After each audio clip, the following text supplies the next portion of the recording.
Good morning, everyone. Welcome to hearings 03 through to 06, submissions on variation 1 to the proposed district plan. And just before we turn to our first submitter, anything from the reporting team for us this morning?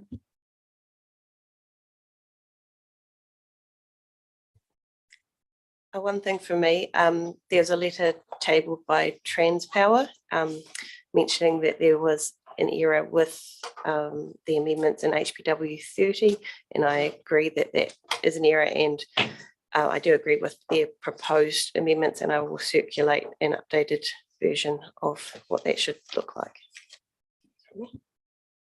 And just remind me, because we've received so much information, do we have a copy of that Transpower letter? I believe so. It's with all the other Okay, no, just tabled checking. evidence. All right.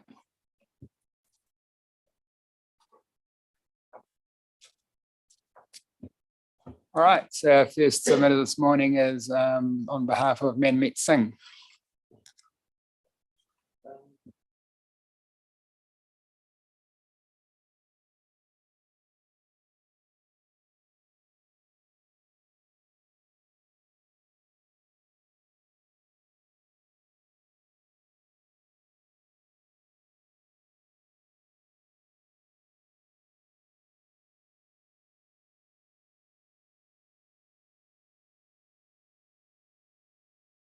Oh, beg your pardon. Thanks, Susan.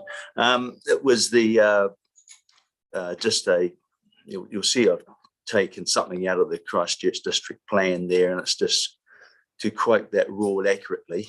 It is A and B, not 1 and 2, and there's a typo there too somewhere. But other than that, no, I've got. I mean, I think that if I was going to say anything in general, and that is what this submission is about is about the rigidity of rules in the and policy in the RPS, and the dangers of having rules which gives councils or decision makers very little wriggle room to actually deal with situations that can't be anticipated. So that's the same as the urban limits, one of those examples. We've talked about that. And this is another case where if you have a minimum of 15 households per hectare, no matter what, or 12, no matter what, then, and particularly with a discretionary activity, then as with Mr. Singh, it doesn't anticipate those sorts of situations where you have a constraint like an odor, potential odor setback, where you just 15, we've got to comply 15 households or 12 households per hectare, and may not be suitable. And so I've used the city council example for their residential neighbourhood zones, where they don't have a minimum subdivision yield for a constrained land. It's just indicated on the ODP and dealt with through the narrative. And it's a restricted discretionary activity, which means that they've got a little bit of wriggle room to go slightly under 15 if the developer isn't able to deliver 15. So that's really the message, but I'm just happy to go straight to questions. All right, thank you for that. Raymond, questions? No, I have no question. Thank you. Andrew? So thank you, Mr. Thompson. So it's just really in relation to that city council example. So you're saying that there is a minimum density, but doesn't apply where there are constraints, and the area where the constraints apply, I guess, are taken out of that equation, or it's like a net density with excluding the constraint site? So what they do, so for example, one that I dealt with, it was actually under the regeneration plan, funny enough, but it was around Cranford Basin, where there was a lot of springs, water bodies, matters of interest to Runanga, and Runanga wanted setbacks. They wanted to ensure that the mixing of water didn't occur, and so it was quite heavily constrained. So in that case, on the ODP, the constrained area was identified, and it was, and the narrative basically described the sort of outcomes that were needed rather than a minimum density. Now it's still up to the developer to decide what density that was. So, and I understand that in fact the developer is developing at a reasonably high density because they're able to deal with those particular issues. But there was no, it gave them the choice, gave the developer the choice, depending on when you get down to the subdivision engineering, you don't really start understanding the constraints until that stage. And so therefore the density just evolves as to what you can do in terms of yields and what the market is doing, that kind of thing. But it gives an option based around the environmental constraints that you're facing. So that's really how the City Council works. And there's a similar one at Hallswell. I can understand the application. So how is what is a constraint determined? What is a constraint determined? Is it only geotech and environmental constraints, or district plan constraints, or other constraints? It will vary. And in that case, it is basically water-based constraints. There are high water tables. So in a place like Rolleston, for example, you may actually have a situation where you get 15 and 12. As I explained in my evidence, Rolleston has got a pretty uniform sort of geomorphology. Your stormwater goes to ground. There's a structure plan in place. I guess the main constraint in Rolleston is a fragmentation of ownership, and that can also affect if you have a rigid, say 15 households per hectare, it's really important that you get a coordinated, joined up development, because ideally what we're looking for as planners anyway, and I guess urban designers, is the density should be around your local centres or around water bodies or along transport routes or whatever. The risk is that density can end up being anywhere if you're just trying to make up a density, make up a minimum number. Now that's okay for housing choice, but it's not always great in urban design terms.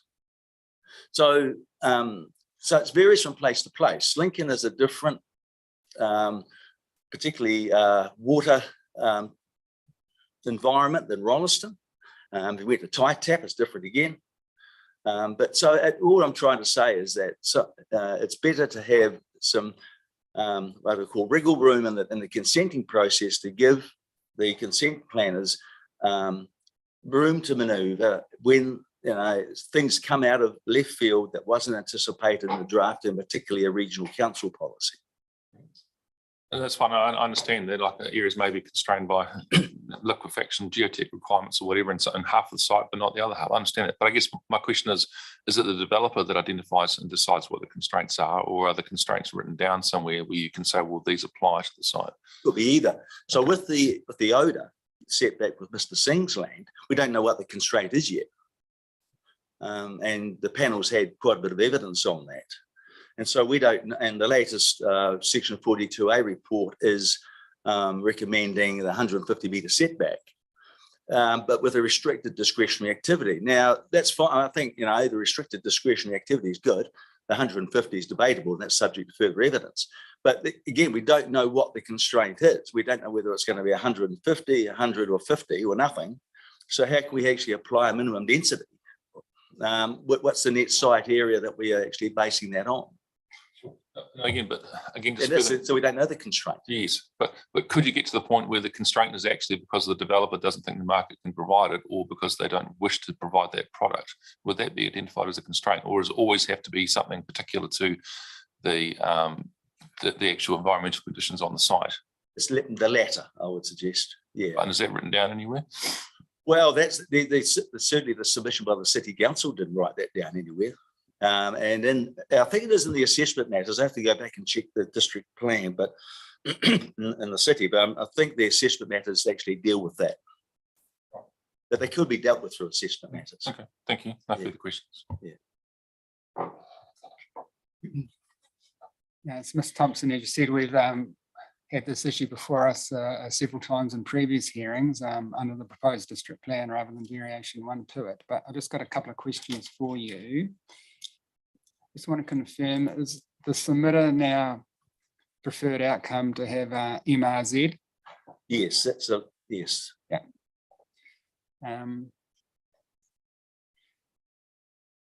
Well, hang on, let's go back. Sorry, let's go back a step there. That is really through that is, I think, again, it's partly dependent on the site layout. I think the submission on the variation was for MRZ. Yes. But there's a kind of a scope here from large lot residential right through to there. Yeah. And I think it comes back to a sort of whatever gives the best outcome in terms of the housing mix, from a point of view of the linkage through the plan change 69, the ODA setback. And I noticed that the latest Section 42A report refers to a design matter at the entrance to Allendale Lane. So, but yeah, I think MRZ will be acceptable. Yeah. But of course, remember the MRZ isn't a minimum density either. MRZ just enables. That's right. Yeah. Yeah. Yeah. Now, in terms of if we were holistically minded to grant the relief sought, bearing in mind what's been put before earlier PDP hearing panels, do we currently have from you an ODP map and narrative that would be consistent with 100-metre ODA setback and an MRZ zoning? Do we have one? I know you provided quite a lot of material to us previously. Do we have that? Probably, I think we submitted a layout with 100-metre setback with a layout which generated a certain amount of lots. Yeah. Now, which would conform with the MRZ. Yeah. I think it was 142 lots, and I haven't worked out the net density of that. Right. But I suspect it'll be somewhere between, I think I wrote it down, it's probably between 10 and 12 net yield. Okay.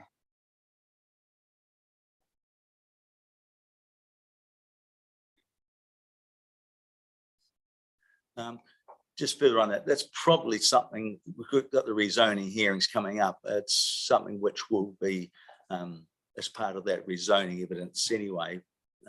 Yeah. Okay. And currently, if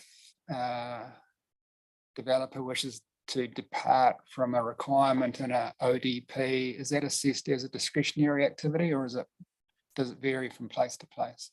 Do you know? Well, in the city's case, it is Oh, in this Selwyn's case. Oh, so I think it's discretionary. Yeah, that's my recollection. Yeah.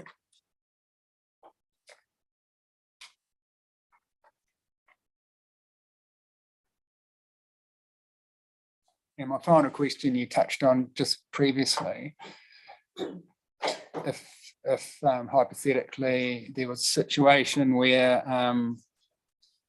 we were minded to recommend a residential change to the zoning for this piece of land with 100-metre setback and MRZ over the balance or over the entire site, but with the 100-metre setback, what do you think the density would be?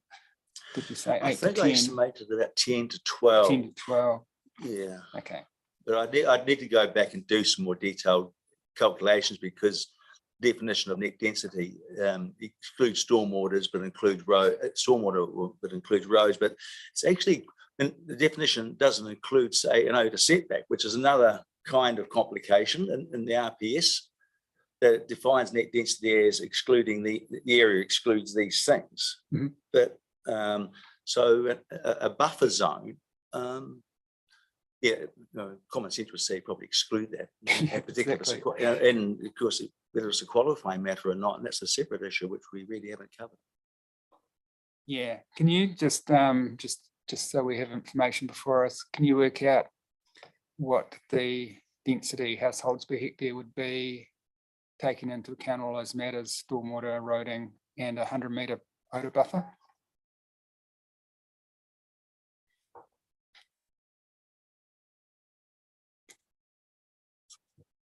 Yep. All right. Would you like that as part of evidence or separate as part of this hearing? Oh, as part of this hearing, if you don't mind. It can just be by way of email to our hearings administrator and she can forward it on to us. Yep. Doesn't have to be anything overly formal, just confirm the number. Yep. Okay. All right, that's all I wanted to ask you about in relation to that one. Thank you.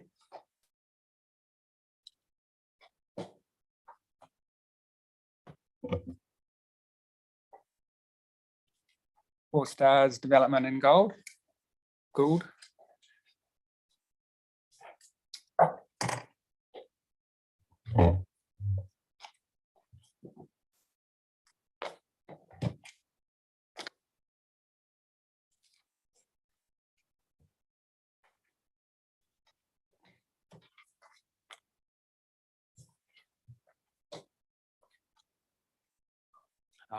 Essentially, Mr. Chair, I'd like to sort of provide a brief update to the panel. Sorry, Tim, my mic on. Yes, that's fine. Thank you. Yes, okay, so the evidence and submissions that were presented or filed for the purpose of this hearing were based on the facts that were known to myself and Miss Aston at the time.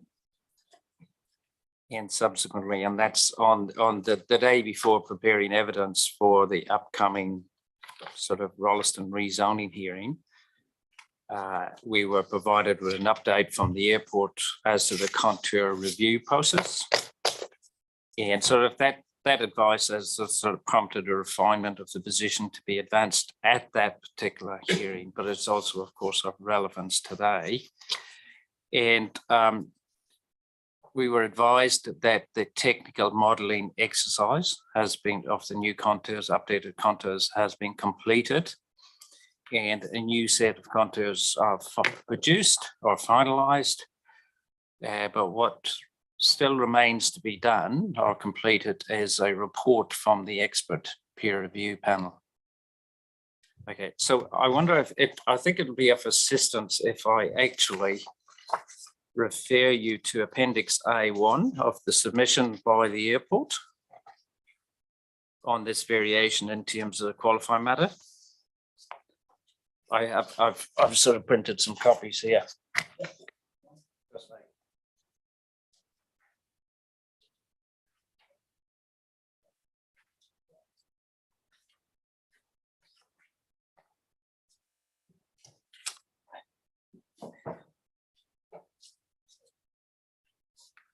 And so just to be clear, so that's Appendix A1 to the submission on behalf of Christchurch International Airport, and it's identified as proposed extent of airport qualifying matter over Selwyn District.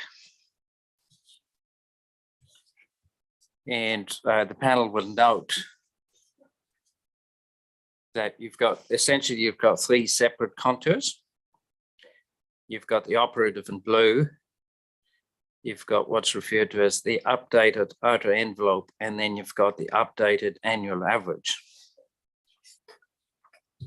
From the information that we've been provided on, and this is confirmed in the evidence that the airport has recently filed on behalf of the on their rezoning, what has happened is that the updated outer envelope has extended into the existing urban area of Rolleston, which is the yellow contour. Yeah, the updated annual average, to the best I can ascertain, it may have extended further, slightly further side, but it remains on rural land. That is, it doesn't affect any existing residential zone land, nor does it affect any proposed residential zone land, including sort of land zoned by or land proposed to be rezoning on behalf of Gould and Four Stars. So it's obvious that the updated annual average in terms of geographical footprint, it is smaller than the updated outer envelope. And perhaps my friend, Ms. Appleyard, would correct me later today, but I don't understand the airport's position to be that it wishes that all of these contours be retained in the long term, but rather instead I understand that their position has been that they're waiting on the expert panel to confirm which should be the contour. And that is whether it should be the updated outer envelope or the annual average. So it should be the yellow contour or the red contour. as updated recently. Again, this will be in the panel's final report, which I think I've said this before, and the airport has said that these things are due imminently. But they never seem to appear at quite the right time, unfortunately. So essentially, I understand the choice for the panel would be between the updated outdoor envelope or the updated annual average. And the panel may recall at the Rolleston hearing on the proposed plan in January, we tabled advice from the peer review panel to the effect that the contour should be the annual average. We also noted at that time, but based on the panel's advice, it's the annual average noise contour which has been promoted by the Waimakariri District Council and the Christchurch City Council in variation 1 to the Waimakariri proposed plan and plan change 14, the Christchurch City Plan, respectively. The other thing I just like to say is that, well, on that basis, the submission would be that a consistent approach should be obviously applied across each of the districts.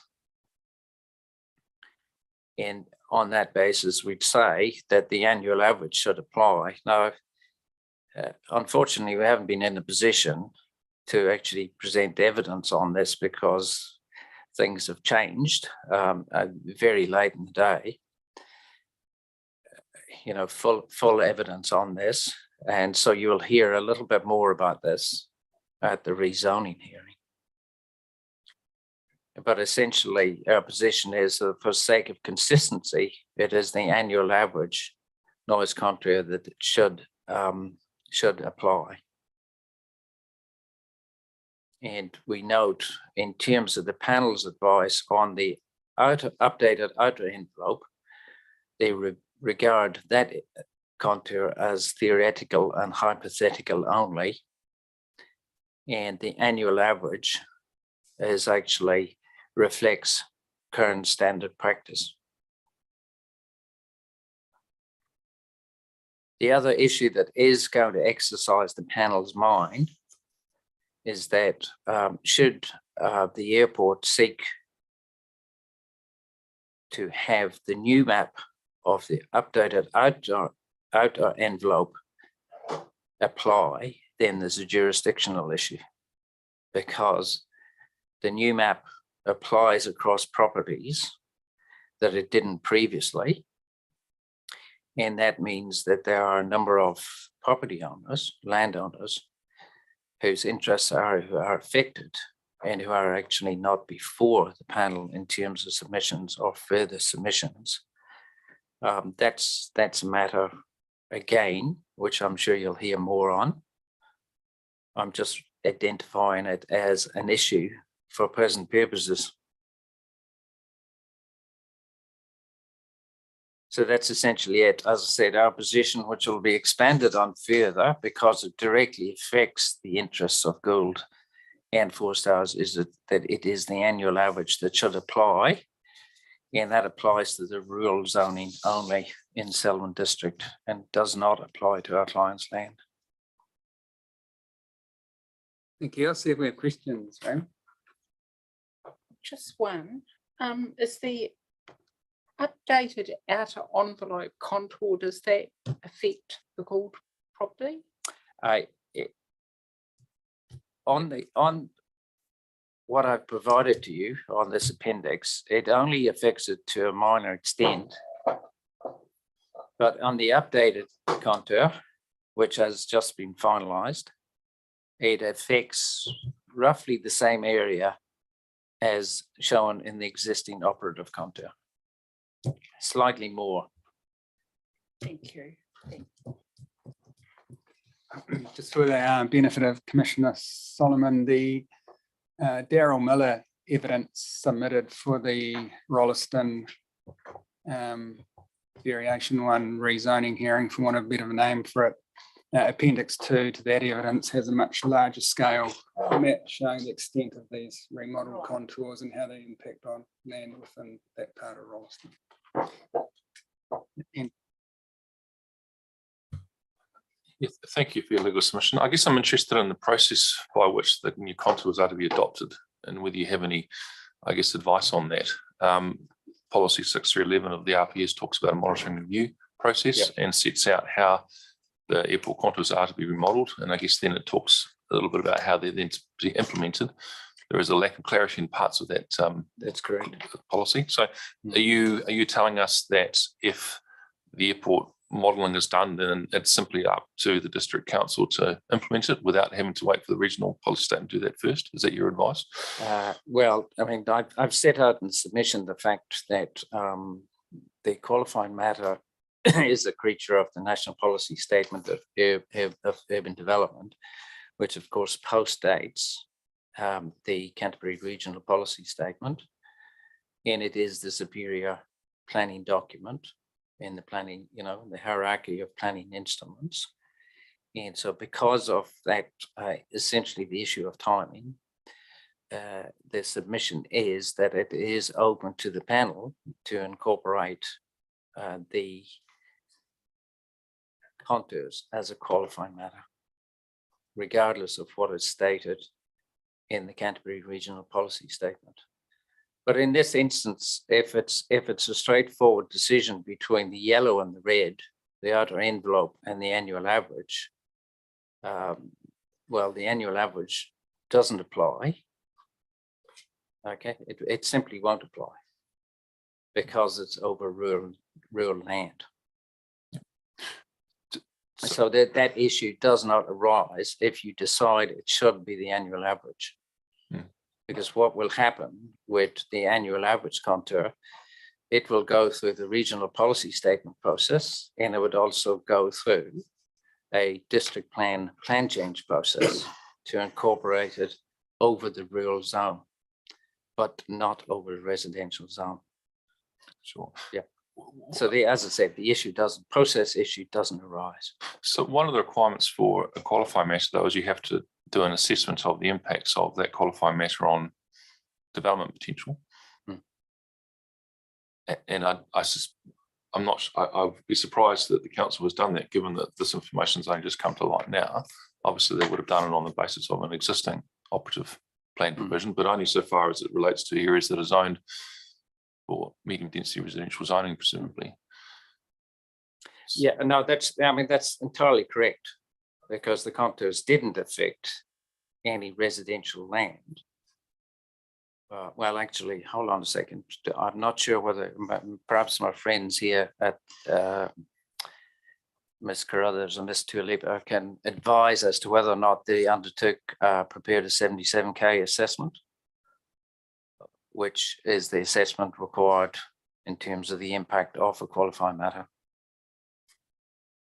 I don't recall having seen one. Certainly equivalent assessments have been undertaken on behalf of the WIMAC and the Christchurch City Council. And those assessments were undertaken primarily by the airport at those councils' request. And those assessments were focused on the annual average contour, not the outer envelope contour. So is there a risk to apply an updated contour line, whichever one is chosen, as a qualifying matter when the council hasn't done a proper assessment of the impact of that as required under the Neighbouring Council Supply Amendment Act, because it wasn't available to it at the time it did the variation? Is that a risk? I think it's almost certainly a risk, and that it adds to the jurisdictional issue or the jurisdictional risk that I mentioned earlier. Yes. Okay.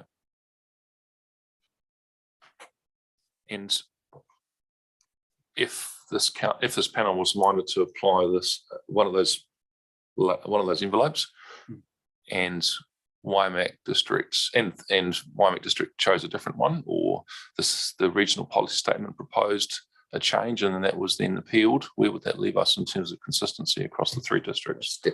it's difficult to understand, again, for jurisdictional issues as to why the other councils would actually choose a different contour to the contour that was actually notified. Or alternatively, it was appealed through a plan change or a policy change process. You could end up with different outcomes potentially. I'm just, yeah, difficult to understand how that could happen. Okay, through a submissions respectively. and appeals process. Well, then you've got a real issue, and this is an issue that actually arose way back in the day in the regional policy statement, where the new contours were sought to be included by way of submission, and quite clearly there was no jurisdiction to do that. And so that what had to happen in that case, this is back in 2008. What happened in that case is that they had to promote a variation to the plan change 1 to the regional policy statement, because the new contours are different contours to those that were advertised or notified in the plan change 1 could not be introduced by way of submissions because of the risk of prejudice to landowners. Mhm. And the same thing's happening here with the outer envelope, the new outer envelope that has just been prepared or finalized. That new outer envelope is different to the one in the airport submission, and it affects parties who would have no idea that they were going to be affected. Yep, thank you for clarifying that. No further questions. Look, it's clear that the noise contour is a section 77 KE qualifying matter. There's no doubt about that in my mind, but I've got a number of problems with what you're asking us to do. And we discussed this in earlier hearings in relation to the PDP chapters. We have to give effect to the operative Canterbury Regional Policy Statement. It contains the operative noise contour. Changing that noise contour will go through a Schedule 1 process. And as my colleague has alluded to, there's no certainty as to the outcome of that process. It then needs to be reflected in a change to the district plan. All of that is a Schedule 1 process. And in terms of consistency with what other districts are doing, who's to say they're right? And why is it up to us as a hearings panel to make a highly technical decision in terms of choosing between the outer envelope and the annual average envelope? Surely that's best achieved by the people who've done that work and then through a Schedule 1 process. I don't, so for present purposes, I don't accept that. And the principal point is that I don't think there's any disagreement that the contours need to be changed to reflect the new information that is available. In other words, it is accepted. At least I'm almost certain it's accepted by the airport that the blue line, which is the operative contour, is out of date. Okay, it's based on incorrect information. Okay. So then the question in my mind is, should the panel make decisions that are based on outdated information and incorrect information?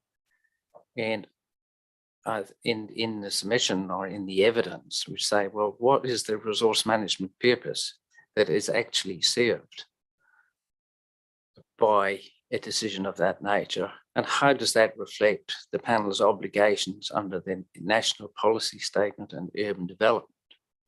Bearing in mind that the foundation documents for that particular National Policy Statement essentially says that prescriptive avoidance policies should not be taken as actually the final word as to where development should go.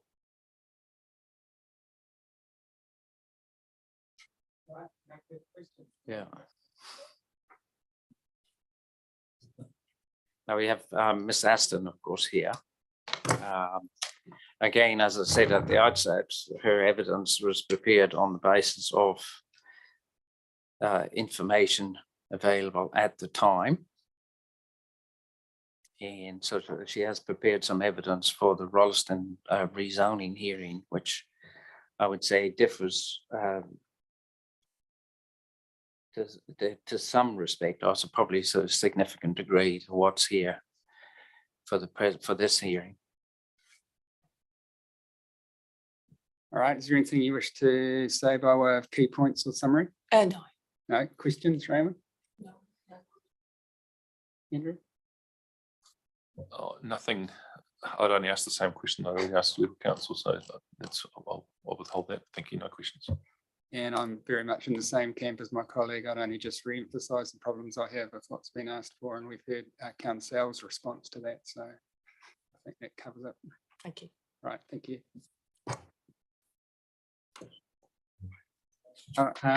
Next submission is Kevlar Development Limited.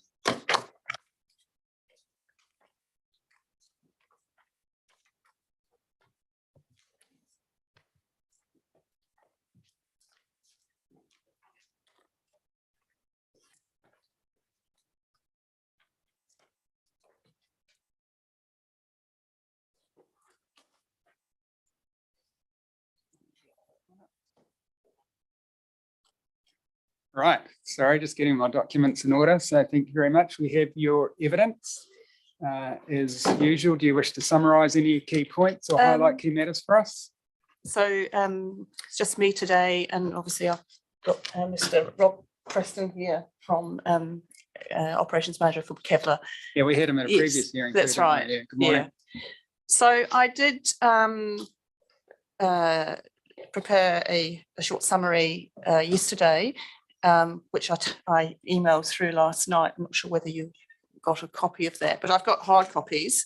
And the purpose of it principally is it's partly to clarify some of the questions that came up at the residential hearing in relation to the nature of the Kevlar development and the status of that.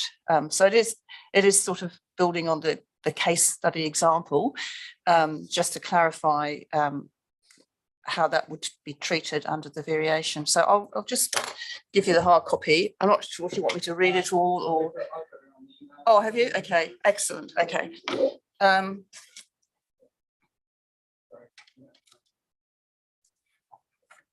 Everyone's got a hard copy. Excellent.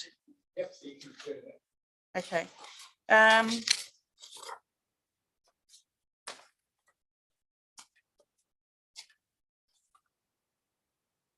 So basically, I'll just quickly whiz through it, starting at 3, the proposal. So Kevlar lodged a non-complying subdivision application accompanied by a land use consent to be determined concurrently nearly 7 months ago for its proposed 274 lot residential development at Springston Rolleston Road in South Rolleston. The number of lots has since been reduced to 267, and various design changes to the scheme plan and some exemplar house designs are made in response to matters raised in the RFIs. There are a range of lots in the 300 to 511 metre square size range, excluding the show home. The average lot size is 410, with 138 lots less than 400 in size. That's 52% of the lots are under 400. The exemplar house designs show compliance with the scheduled MDRS standards, and they range from 128 to 172 squares, including internal garages, with a site coverage in the 49 to 42% range. Kevlar will offer a range of house designs to purchasers. All dwellings will be standalone, single story, and will either have a single or double attached garage. There'll be a mix of predominantly 2 and 3 bedroom dwellings, and a few will also have a study. Kevlar's market research has identified this as the desired product at South Rolleston. In terms of planning status, the application is non-complying because the application site is within the South Rolleston future development area, and so currently still retains a rule in a plain zoning. It's zoned MRZ in the variation 1 as notified. Under variation 1 as notified, the subdivision is controlled. That is, it can't be declined, only approved with conditions in relation to the matters of control. And subdivision R1 requires that the subdivision proceed on a non-notified basis. The proposal complies with the relevant operative district plan rules, and by understanding, it also complies with the variation 1 transport rules. The proposed land use fully complies with the notified variation 1 MDR standards as specified in Schedule 3A of the Enabling Act. However, a restricted discretionary consent is required under MRZ R5 fencing. This is because north-facing outdoor living spaces will face the street in the case of lots on the south side of the road, and will incorporate fencing which exceeds 1 metre in height. A fencing design solution already approved for the Tifariki subdivision at South Linkle is proposed, with semi-permeable fencing and planting between the fence and the road. So council's response to the lodged application is that they've placed very little weight, if any, on variation 1, even though it contains mandated NDR standards, which will have full effect once decisions are issued on submissions late August 2023. They don't have full effect in this at this site now because it's a future proposed residential zone because it's in the FDA. The council's lodged its own submission on the variation, which seeks to prescribe additional subdivision and residential density standards over and above those prescribed in the Enabling Act. These are opposed by Kevlar, which supported rezoning of its sites as MRZ in accordance with the provisions of variation 1 as notified. The council RFI seeks significant amendments to the proposal to achieve compliance with the council submission version of the variation, not the notified version. Kevlar has made significant design changes to accommodate most, but not all of these requests in the interest of progressing matters and reaching resolution. And I've set out these out in my evidence in chief for the residential hearing at paragraph 33.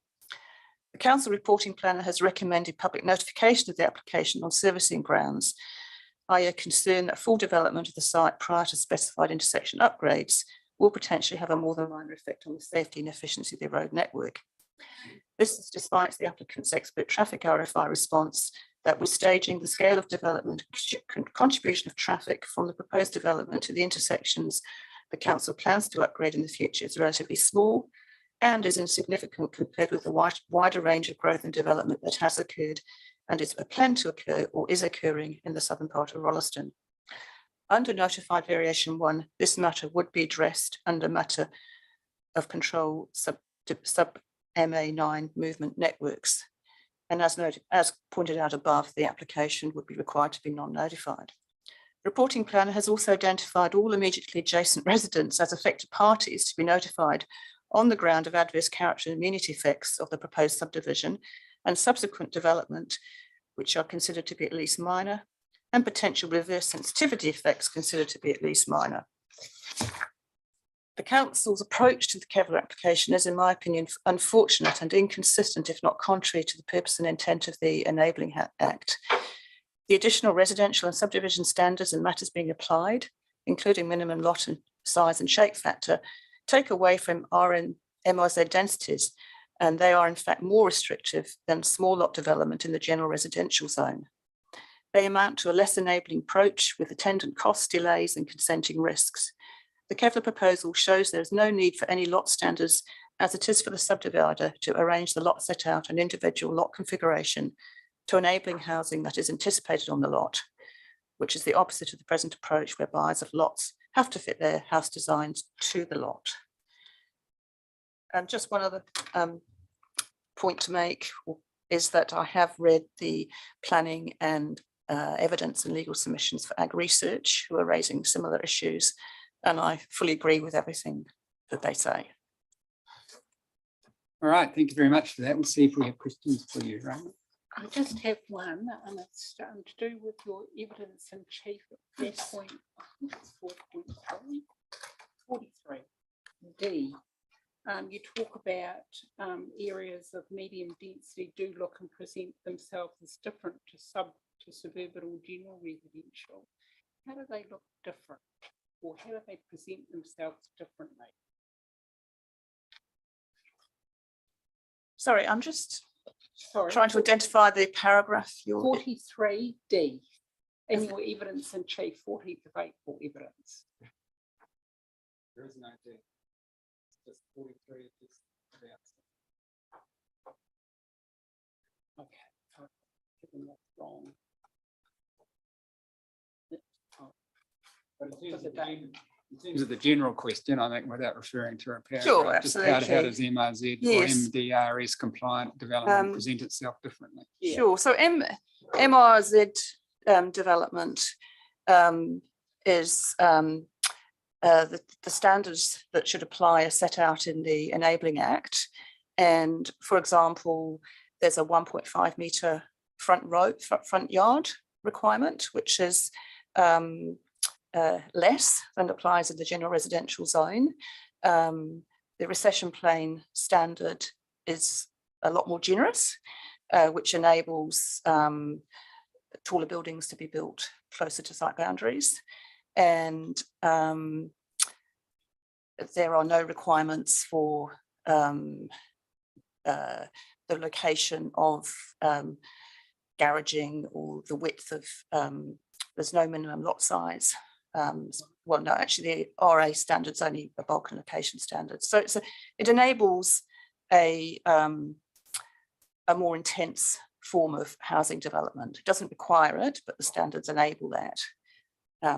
Essentially, you can go 3 stories and 3 units per site, whereas the general residential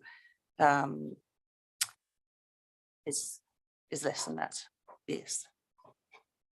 Okay, thank you. Thanks very much.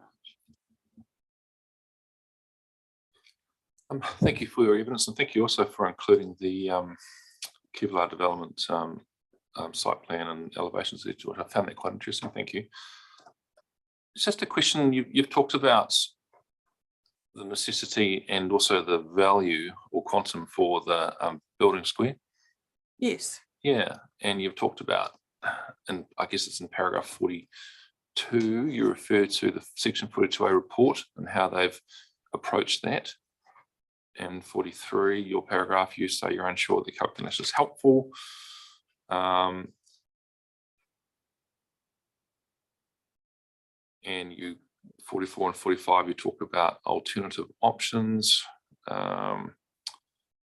And 46, you say an alternative calculation based on setting out all the standards and calculating the area satisfy requirements for a single story 3-bedroom residential unit, which is based on the Kevlar design. So I guess I'm interested in how you interpret then clause 7 of the MDRS provisions, which basically say any subdivision provisions must be consistent with the level of development permitted under the other clause of the schedule. So I think the council has basically said if the site, if the section is too small or in terms of area or the shape factor, then you can't build all of the development anticipated in the MDRS. And you're essentially saying, well, no, you don't agree with that approach. And you could simply just build it based on what Kevlar is doing. Is that correct? Well, I think what the council planner has done is she's looked at the maximum development that you could build Yes. under the MDRS standards and applied that on a single site basis. Mm. So saying that if you build a 3-story townhouse with the recession plate enabled under the MDRS standards, you would need a site X meters wide in order to accommodate that 3-story house. Mm-hmm. But the reality is that 3-story houses are not built as detached homes. That typology is generally the nature of terrace houses or apartment blocks. And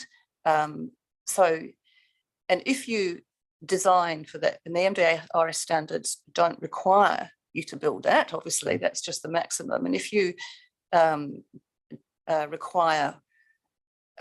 build your subdivision standards based on that maximum development possible, you're actually resulting in subdivision standards that are more constraining than the residential general zone, where the minimum width is, I think it's 12 meters. Yeah. So that surely cannot be the intent of the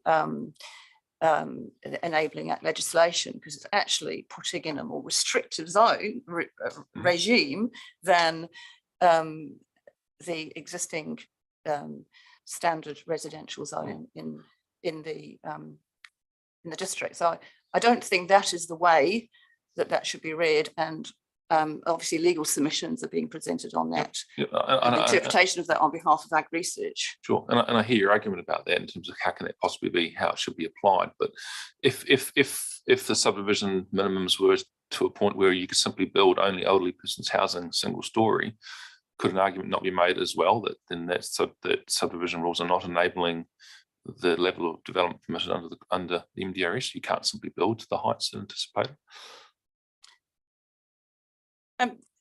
When obviously an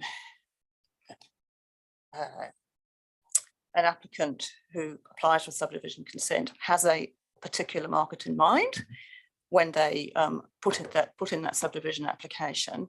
And really, I don't think we should be predetermining that requirement and saying, oh, because their market is smaller elderly persons housing and therefore they can accommodate smaller lots, we require them to go through a costly,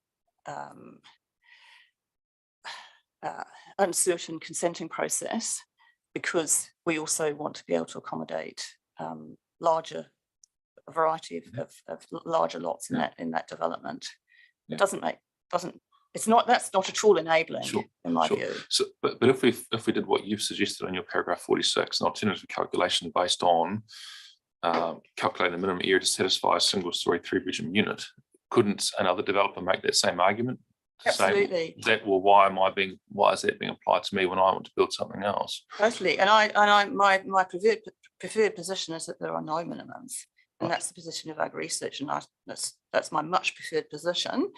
But this is a compromise if you felt that you needed to have something. And I should say that by way of an example, in Christchurch City, a lot of their new neighbourhood, what was their new neighbourhood zone, has been rezoned as future urban zone, and therefore the medium density standards don't apply, and they're retaining the new neighbourhood zone rules, which I think the minimum, and I think I have it in my evidence, is 300, and there's a certain percentage which are allowed down to about 250. And so they're much more generous rules than is proposed here. Yeah. So your preferred position is to have no minimums because of those issues around what would those minimums be if you were to have them? I can understand that issue. Yes. And do you accept though that section or clause 8 anticipates that there may well be minimum lot sizes and shape sizes? Because it says without limits, there must be no minimum lot size and shape size in the following circumstances, which indicates that outside of those circumstances, there may well be, it is anticipated that you could well have minimum lot sizes and shape sizes. Yes, absolutely. Yeah, okay. But as I think is stated in the evidence for Ag Research, there is a rider that's got to be consistent with the level of development anticipated, or type of development anticipated. So it's got to serve that overall purpose Sure. of enabling. Yes. It can't be a prescribed minimum that's going to make it more difficult to enable that full range of housing typologies and opportunities, with an overall emphasis on intensification. So it's got to be in that context. Right. It can't be disenabling. Okay. All right. No, thank you for that. No further questions. Your evidence and the evidence of Ag Research raises some interesting issues, and this is just my opinion, but it's clear to me that Schedule 3A, clauses 3, 7 and 8 make it abundantly clear that subdivisions can only ever be controlled activities in the MRZ. And for that to occur, there can't be what I call entry conditions or standards that would then bounce you out of control into a harsher consent category, be it RDSS or non-complying. That simply can't occur. So there needs to be some, obviously, if we agree as a panel that's the correct approach, then there needs to be some quite substantial changes to the provisions. But I just want to talk to you about clause 8 of Schedule 3. I'm not sure, would you happen to have that with you by any chance? No. Or no, do you vaguely remember what it covers? Remember clause 7. I can't specifically remember clause 8. Is it possible to? Does anyone have Has anybody got it there? clause 8 on their laptop? They could just pass over.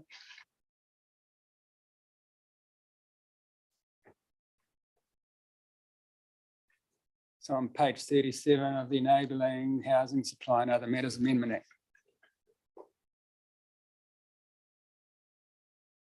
Sorry. So you'd all have that up on your screen, ready to refer to. Clause 8. Yep, further rules. Like me to email it? No, just No. pass your laptop over so Yeah. that Justin can have a look at it.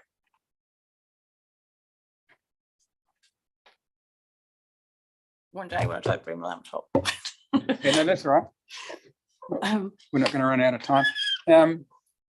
So the approach that the council and the officers have taken is to roll those clauses A and B either into rules or rule requirements, which potentially then defeats the statutory requirement for subdivisions to only ever be controlled activities, Yes. because they would become entry conditions. And if you breach them, you need to default to something harsher than controlled, obviously, which we can't do.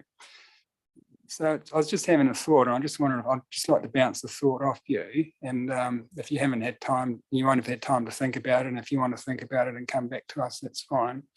I was just wondering if rather than those provisions being rule requirements, which in my mind are standards, if it might not be more appropriate to include them, if they're to be included at all in the district plan, because of course there's no obligation to do that because the decision maker is bound by the statutory provisions.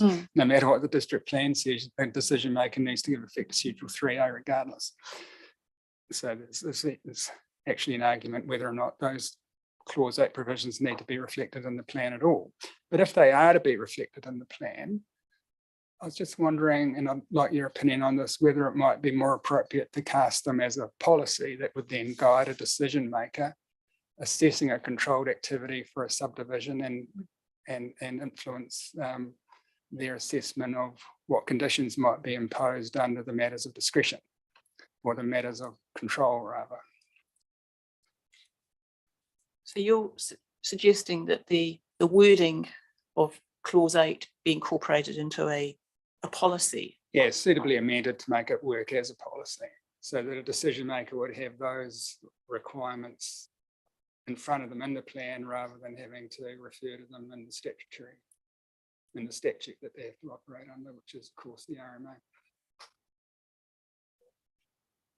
RMA. Possibly, but you'd also have to regard to what the controlled activity assessment matters are. Yes, that's We right. need to have to just cross-reference those to make sure that they are consistent with what's in this, what would be then come the policy. And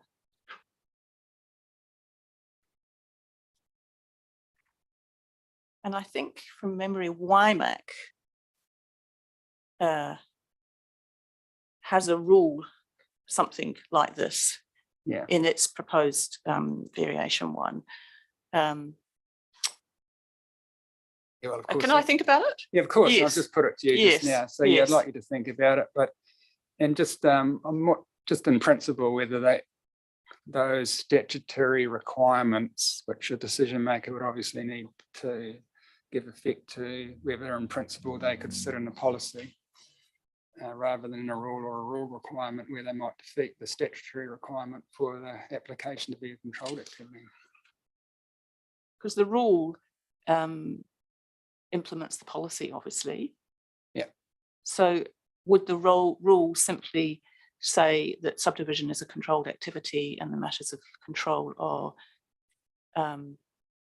as listed in the plan currently? Yeah, well, that's what agri research Yes, are which is essentially asking yes, for. which is sort of servicing traffic effects, etc. Yeah, those yeah. things. Yeah. Yeah. I think I'd like to have a think about it. if that's Absolutely, all right. yep. Yes. Yep, that's only fair. So I'll reply by an email. Yeah, that's fine. An Yes. email to our hearings administrator and she can forward that to us. That's Okay. fine. Yep. But that's all I wanted to just ask you about. Oh, no, I did have one other matter. In terms of your tabled summary, your clause 11. So just so I'm clear what you're saying there. So for a resource consent application, the council processing officers are affording weight to their submission on variation 1. Well, if that's correct, I'd find that to be an odd, presumptuous and probably ultra vires approach. So just by way of comment on that. Right. I've never come across that before. Yes, that is in terms of the things that they're asking for, they're all the things that are in their submission on variation 1. Yeah. And they can do it. They can ask, they could say, they can ask whatever they want because technically the status of the application, because of the current rule in the plain zoning, is non-complying. So they say it's an open book in terms of all the things that they can look at. Hmm. Interesting. Right. Thank you. No further questions.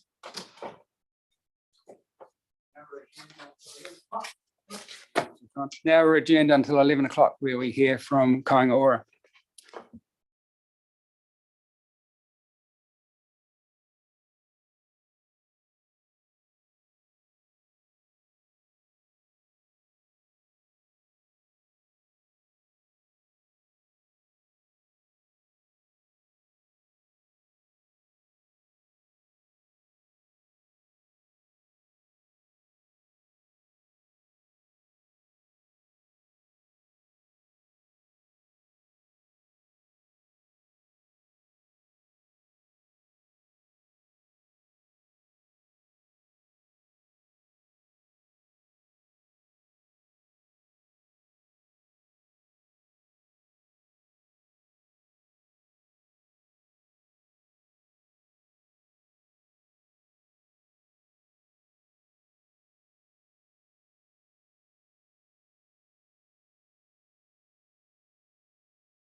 Right, good morning, everyone. We'll resume the hearing of submissions for hearings 03 to 06 on variation 1 to the proposed district plan. And at this stage, we're hearing from Kāinga Ora. So Mr. Matheson, good morning and welcome. You've appeared before us before, so I'll just repeat what I said earlier for the benefit of anyone who's watching today, that thank you very much for your legal submissions and the pre-circulated evidence. We've read those documents. They were helpful.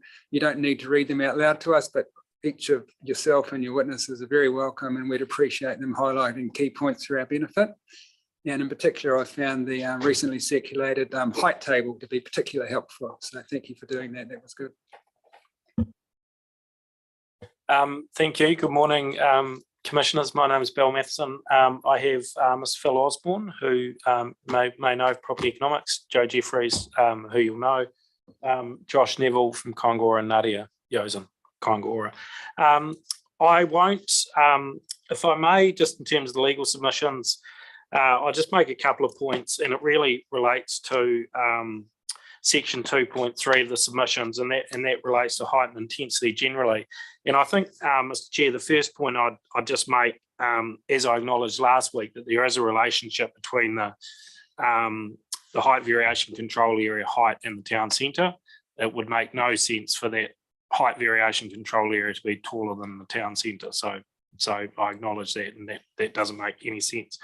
There was quite a strong theme in the discussion last week, though, about a concern about pepper potted development, I guess, in all residential areas. And in fairness, that's a general concern with the MDRS across New Zealand. There's a concern about even 3-story buildings coming up around in random places rather than being consolidated around the town centre. And I guess this hearing is about the town centre zone. So it's and we've focused in our submission specifically on the Rolleston area and in the evidence. So then if I can turn over and then to subparagraph C on page 3. And it was interesting, I went for a walk around the town centre again this morning, came here a bit early, and I suppose the thing that sort of struck me is there is a lot of room for development. Car parks can be developed on top of, obviously, and it's a bit of a nicer urban design outcome. I'm not an urban designer, but it's a bit nicer to have car parks, integrated into buildings and a bit more intensity and vibrancy. So just around here, I suppose you certainly from walking around, you say, well, there is scope. And the point I make, there's a typo there in the middle of the paragraph. I talk about the relative cost of a small single level commercial building. That should be relative, not relevant cost. And I guess that was simply making the point that even if there are some areas that are developed in single level commercial, it may make commercial sense in time to replace that single level with a taller building. So if we can just note that typo there.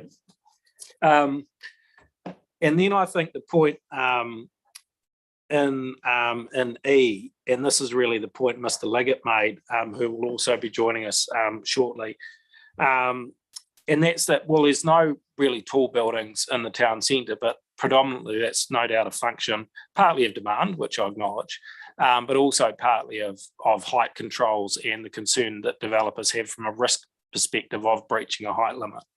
And then at the end of paragraph 3, I guess at the end of paragraph E, and I suppose this is really the point, the core of the submission for Kāinga Ora is if one allows 5- and 6-story development in the town centre and it doesn't get developed, what's the downside of enabling it? It's not all going to be developed to 5 or 6 stories. But if 1 or 2 developers, or 3 or 4, or if over time 10 or more, I guess my submission is, what is the downside in a town centre zone of enabling up to 6-story development? And I understand the concern about enabling, taller buildings in residential zones, and you've got immediate neighbours, etc., which I completely understand. I would encourage the commissioners looking at the town centre zone to look at where the intensification sits relative to road reserves, boundaries between residential areas, any additional setback controls that might apply. Because I guess the Kāinga Ora's core submission is, it's currently at 12 and 15 metres what's the downside with enabling another 2 or 3 stories or 1 or 2 stories if people want to develop it? And I guess that's because from a principal planning perspective, it's hard to see why that's a bad thing. And then Mr. Osborne has evidence, which he'll speak to, demonstrates the commercial, the benefits from a commercial attractiveness perspective and giving people commercial advantage in wanting to build in and near the town centre. So I'm happy to answer the scope. And the other point I should note, which we've been quite upfront about, is we do acknowledge that we're seeking slightly more. Please, sir, can I have some more? Feel like Oliver Twist.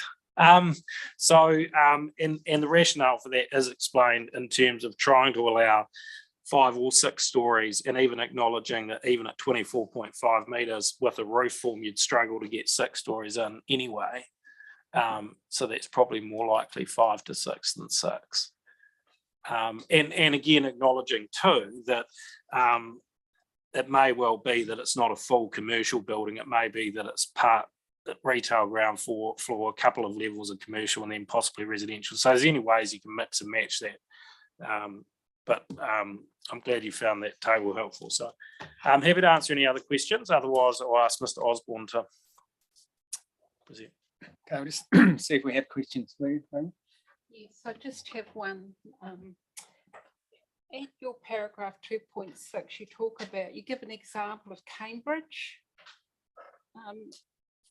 Has any 24.5 metre buildings been built in areas similar to Selwyn under MDRS?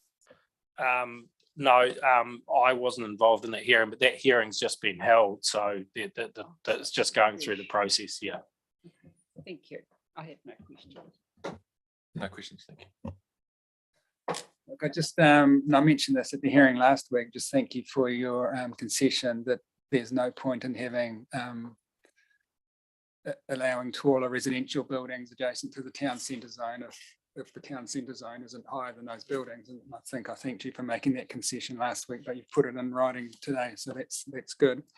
You said you posed to us a question that we should have in our minds is what's the downside of enabling 6 stories if 1 or 2 developers may choose to utilise it, and what's the downside to that? If I put a question back to you, what's the downside if a developer wants to do that of requiring them to get a resource consent? And I think, thank you, Sarah. And I guess the answer to that is as Mr. Liggett said, and certainly from my perspective, if I was giving advice on the legal risk, the two top development controls for legal risk are height in relation to boundary and height exceedances. Like that is the biggest risk. Like you can deal with coverage and things like that potentially, widths of driveways, things like that. But as far as development standards are concerned, from a legal risk point of view, the 2 biggest risks are height and height in relation to boundary, and that's why I say so. That's why we'd say if you want to give that opportunity, developers will build up to the limit, but they won't go beyond unless there's a really, really, really, really good reason they're prepared for a fight. And that's why I posed it the way I did. All right, and thank you for that. So we can proceed with your witnesses now. Thank you, Mr. Osborne. So they've read your evidence. So up to you if you want to highlight any key points, and you got to press the button so the YouTubers can hear you. Good morning, Commissioners. My name is Philip Osborne. I'm an economic consultant for property economics, and I'm presenting evidence here this morning for Kāinga Ora on the relief sought to variation 1 of the Selwyn District Plan, proposed district plan in relation to the height in Rolleston Town Centre. The development of compact residential form is not only directed by the MPS, but is a fundamental aspect of urban form relating to economic efficiency, affordability, improved amenity, and affordable infrastructure provision. The effectiveness and efficiency of planning provisions and the enablement and the enabling nature of intensified residential development must also be considered for Selwyn District in the context of the MDRS. While the implementation of this act enables significant capacity within urban residential areas, it also provides considerable competition for residential areas such as centres and more efficient areas adjacent to those centres. As we've heard, Kāinga Ora in their relief are seeking 24.5 metres in the Rolleston Town Centre. An assessment of the Variation 1 height provisions proposed by the council within the identified Rolleston Centre illustrates the extremely low propensity for high density development to occur at all at this point in time. The height enabled in the relief sought by Kāinga Ora results in a materially different position, with potentially some high density demand to be met in the Rolleston Town Centre. It is acknowledged that not all residential development within the town centre will be at the proposed heights, the form and function of which will depend on competing development feasibilities at any given time. However, the recognition of this does not result in an economic cost from enabling greater and more feasible heights. While these heights may not be realised in all cases, their provision increases residential development feasibilities and increases the likelihood of improved affordability. While acknowledging the views on heights from other specialties, these positions do not generally impact the economic viewpoint. Overall, the relief sought by Kāinga Ora in relation to this height increase is unlikely to result in material economic costs and represents an improved economic outcome with a greater propensity for the realisation of high density residential within the district and the Rolleston Town Centre. This outcome is likely to improve residential housing choice in terms of typology and location, accessibility, and ultimately impact upon affordability within the district. Thank you. Thank you, Mr. Osborne. You were reading from a document then on your screen. That wasn't your evidence, was it? That's just a summary, sorry. But we don't have that before us, do we? I can provide that for you. Yeah, Yes. yeah. That would be helpful. Next time would be really good if you could pre-circulate that. Then we Absolutely. could follow it without having to try and take notes, and then we Sure. could just listen. I appreciate Yeah, that. but if you could circulate that to our hearings administrator, that would be helpful. Thank I you. definitely will. I'll see if we have questions for you, Raymond. No, no questions. Yeah, thanks. Just one, thank you for your evidence. Just looking at paragraph 3.2, where you refer to the MPSUD requirements. And it's really the clause D, because I see you've referred to the superseded version of policy 3 in there. And I guess my question is, so currently now clause 3D has been redrafted. So it says within adjacent to neighbourhood centre zones, local centre zones, town centre zones, building heights and densities of urban form commensurate with the level of commercial activity and community services. So it's removed that reference to active and planned public transport, etc., and demand, right? So my question to you is, would this alternative policy 3D cause you to change any of your evidence? Question one. Don't believe it would, no. No, the Rolleston Town Centre really in terms of the level of activity, but also as the key centre for Selwyn is really the primary location for higher density residential. There are other issues, I guess, that relate to transport and so forth, but I think all of those play straight into Rolleston Town Centre's hands, as it were. Right. Sorry, Andreas, can I just interject? So, Mr. Osborne, just in terms of that, were you aware that policy 3D had been amended by section 77S of the Enabling Act? I had heard it had, but I hadn't, You hadn't, not previous to my evidence being. hadn't put through. familiarised yourself Yeah. with it prior to writing your evidence? No, okay. And I guess a follow-up question then, so given that it refers now to development heights and densities commensurate with the level of commercial activity and community services, how would you go about assessing what commensurate with a level of commercial activity and community services? How would you determine that? Have you given that any thought? And I know I appreciate that you may or may not have done that because it wasn't the version of the clause that you've got in your evidence. I think it's a very good question. I think the term commensurate is relatively ambiguous.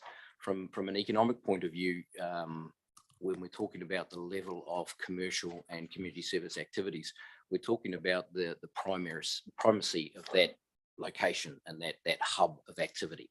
So we're not necessarily talking about a nominal level of business or a nominal level of community services.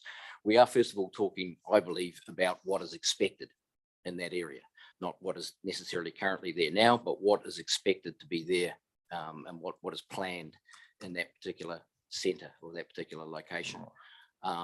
In terms of commensurate, for any degree of high density demand, I think it comes down to whether the level of activity that is in that centre actually represents a role and function that is the primary location for commercial activity and for community services. So it's considering what the position of that township or that town centre zone is in a hierarchy and its importance to the district. Is that what you're saying? I believe so. As opposed to there are 16 pharmacies, 3 libraries and 2 council service centres. Yeah, that's exactly right. And I think that plays into the fact that there is almost a hierarchy of residential development that you're wanting to enable in terms of those centres. So regardless of the size of a district, you're wanting to place the best opportunity for high density to occur in the primary centre, and then following that down in a sort of tiered approach, I guess, for other centres. So you're wanting to give it the best chance to actually provide for higher density residential, where you expect the jobs to be created and the access to those community services to be created, whether it is there already or whether you are planning for that in terms of the district. And the same would also apply for its commercial development as well, presumably, because you just referred to residential then. But Yes, I think there's a need to focus that activity into particular centres, as it were, at a greater level. right. Okay, thank you. No further questions.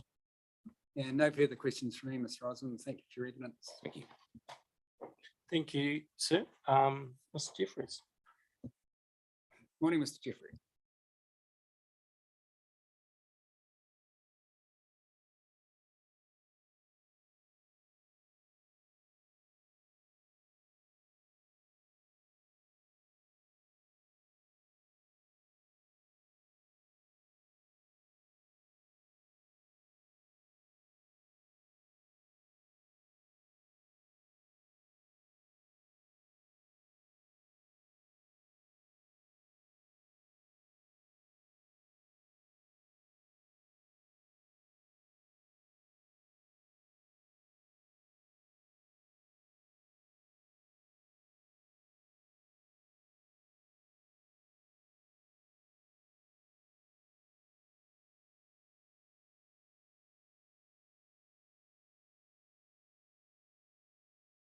Sorry, apologies for that. The change to 24.5 ensures that 6-storey commercial buildings can be achieved. It would be difficult to squeeze that in with commercial floor heights at 21 metres. And as Mr. Osborne's evidence demonstrates, that feasibility increases as we go up in height. So there's going to be greater feasibility for a 6-storey height in that town centre. So the change is also consistent with the strategic direction of the proposed plan and with the identification of Rolleston as the district centre for Selwyn in the township network. It is also proportionate with the greater level of development provided by the MDRS and the 19-metre residential building height sought by Kāinga Ora. My evidence also addresses the 18-metre building height in Lincoln, which I've previously addressed through the PDP hearings. In my opinion, this is also consistent with policy 3D, as it will provide a greater level of commercial activity to support the increased level of residential development capacity enabled by the MDRS in Lincoln. I disagree that either 12 or 15 metres would be sufficient to enable an appropriate level of mixed use development, given the direction of the NPS and the importance of Lincoln as a centre of tertiary education and as a major town centre in close proximity to Christchurch City. Finally, on the commercial topic, I support a 12-metre building height in the neighbourhood centre zone and in all other parts of the town centre zone. This would ensure that commercial buildings of at least 3 stories can be achieved rather than just 2. It's a very minor change because as notified, it's an 11-metre plus 1 height. So it's really at the margins, but it is an important change to ensure that you can achieve those 3 stories.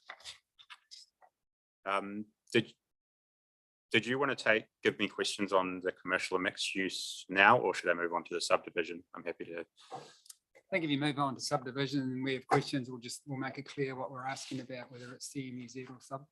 Okay, thank you. Thanks. So the Kāinga Ora submission seeks amendments to ensure that the subdivision provisions do not unnecessarily constrain the level of development enabled by the zone provisions and required to be enabled by the MPSUD and the MDRS.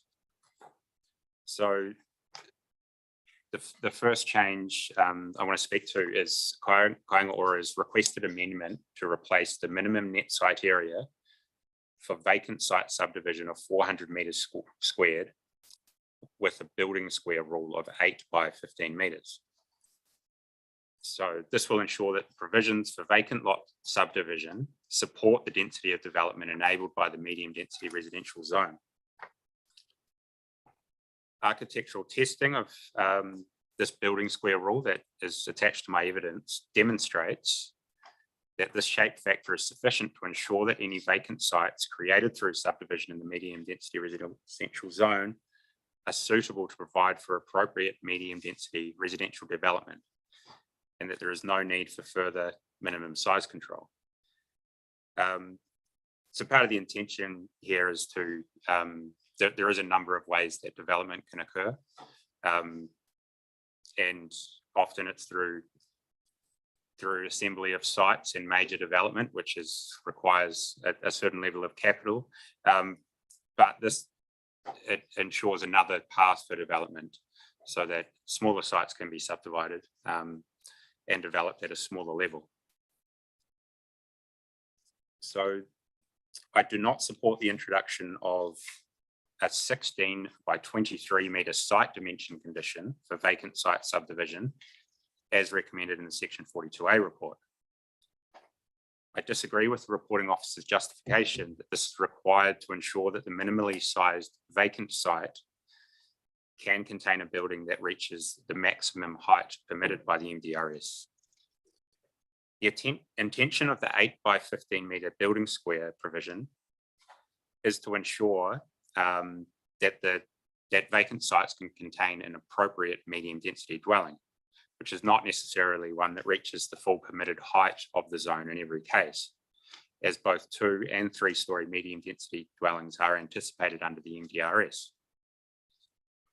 By contrast, requiring a minimum site size of 368 metres squared, which is 16 by 23, will produce a density of development significantly lower than that anticipated by the MDRS. Happy to take questions. Thank you. Thank you very much for that, Raymond.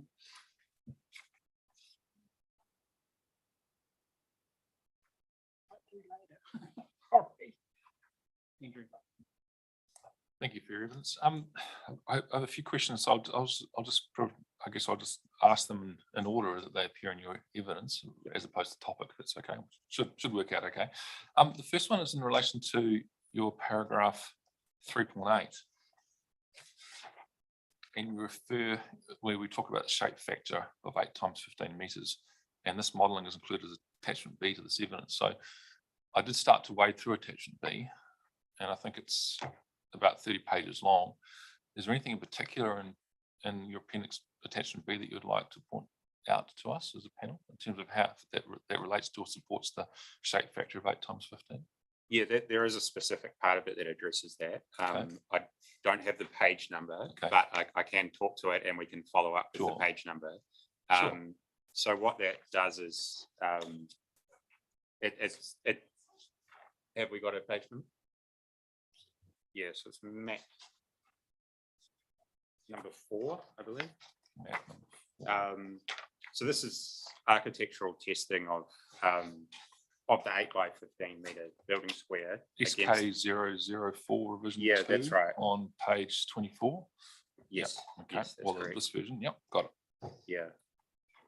So that takes this building square rule, 8 by 15, which gives you 120 metre square site, and it applies the medium density residential standards of height, coverage, height in relation to boundary and setbacks to demonstrate that building that can be achieved.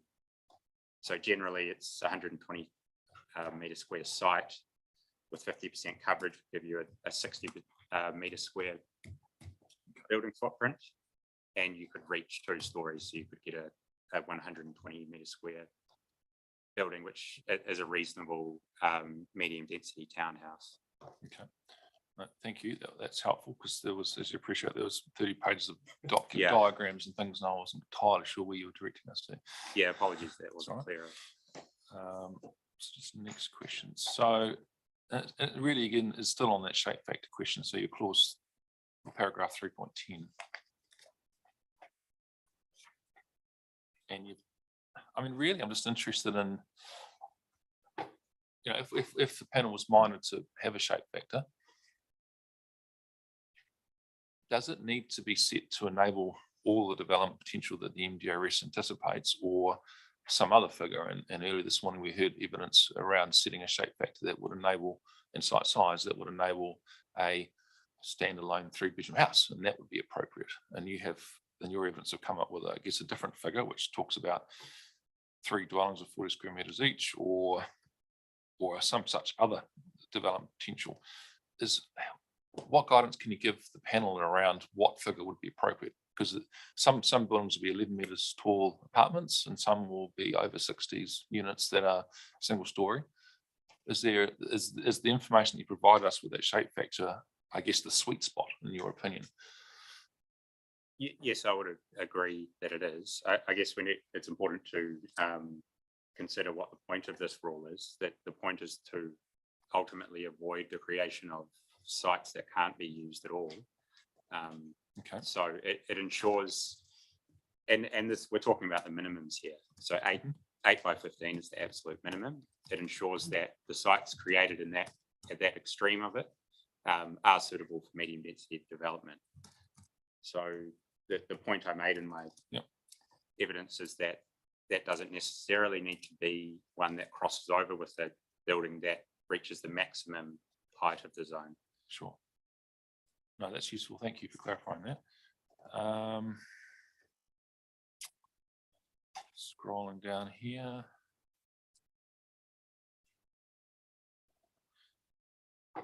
Yes, so your paragraph 3.30. And again, it's in relation to height for this one in the neighbourhood centre zone. And I guess it's the same question that I asked Mr. Osborne. How do you determine what is commensurate with the level of commercial and community activity in relation to policy 3D? How do you know 12 metres is commensurate? I don't think there's a scientific answer, but it does provide more than, if it's less than that, it's only allowing 2 stories, and perhaps Mr. Osborne could speak to the reduced feasibility of that. Sure. So it's simply about making it clear that you can provide an extra story. Basically, it's from your perspective, that's the main approach or the main rationale. Yeah, to ensure that there's at least 3. At least 3. Okay. And there is an efficiency in that, and maximising the use of those centres.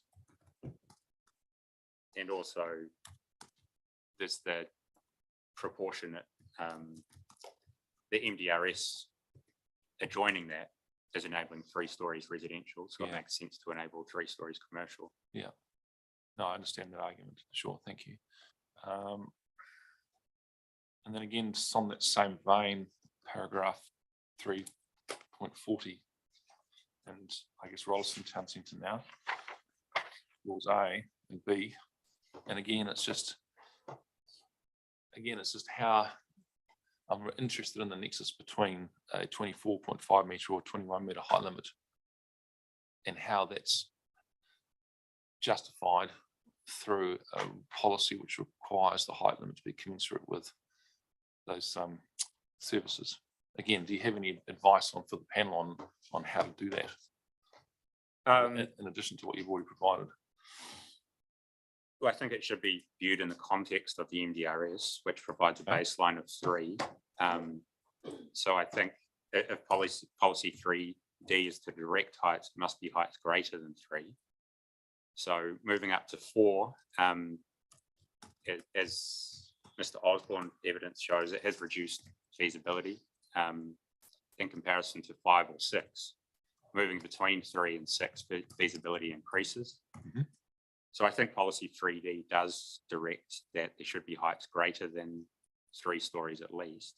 It doesn't necessarily say feasibility. It refers to building heights and densities commensurate with the level of commercial activity and community services. It doesn't say whatever's most feasible. No, but I think that's related to commensurate. There is a wide. I realise range of- this is a difficult question. I'm just asking you, and Yeah, I haven't got an answer. I'm just asking you, have you got any pills of wisdom or a magic formula, or what informed your evidence and advice around heights when looking at clause 3D? That's all. yeah, I mean, they're not precise words used in policy 3D, commensurate, but I think that if we interpret them on their plain meaning, there is a wide range of services available in Yeah. Rolleston. It is a significant centre. So I think it requires a significant step up from the baseline three stories provided by the MDRS. So 24.5 might be commensurate, but so might 30 metres or 20 metres or 18. I guess it's difficult to come up with a particular figure. Yeah, I think it is difficult. It's not a science. There's various factors at play, but I think enabling 6 stories achieves a reasonable balance. I think the feasibility is relevant to that because it will influence what does get built. And if we're stepping above 3, but to a level that's not of great feasibility, then it's not giving effect to that to the same extent as it would if you stepped up further and enabled a greater feasibility of development. Okay. All right. No, thank you for that. Appreciate that. No further questions. Mr. Jeffries, you start of your presentation, you said that you'd canvassed similar issues at the earlier PDP hearing on the commercial and mixed use zones. I wasn't a member of that panel, so is the evidence you presented in relation to this variation 1 hearing, is that materially different than the evidence you presented to the earlier hearing in terms of the heights for these CMUZ zones? No, it's not. I didn't address the Rolleston issue in great depth in that hearing because we understood that it was going to change. So there wasn't really much point addressing that. I did address Lincoln because we understood that it was going to be the same. So the substance of my arguments on Lincoln are identical in the PDP and in the variation.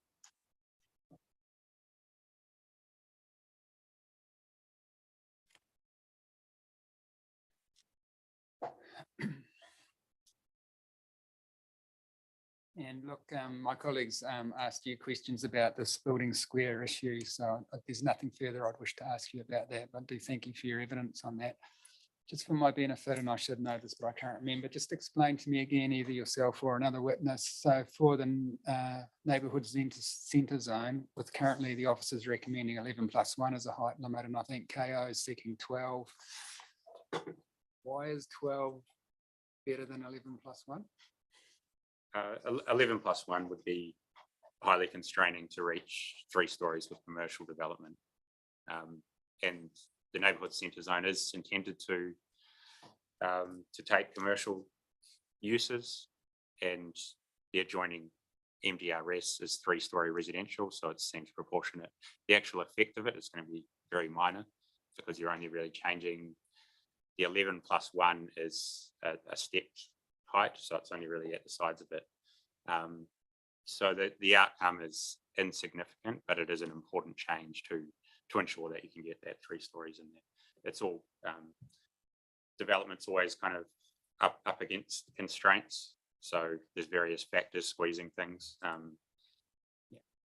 roof form and ground floors being raised. It's a tight juggling act to fit it all in. So it just enables a little more flexibility on that. All right, thanks very much for that. Look, I don't even, in terms of the height issue, I don't have any further questions for you. We canvassed a lot of those matters at the hearing last week, so I'll just be repeating myself probably, but thank you for your evidence. Then also for your evidence in terms of the subdivision chapter, that was helpful. Thank you. Thank you.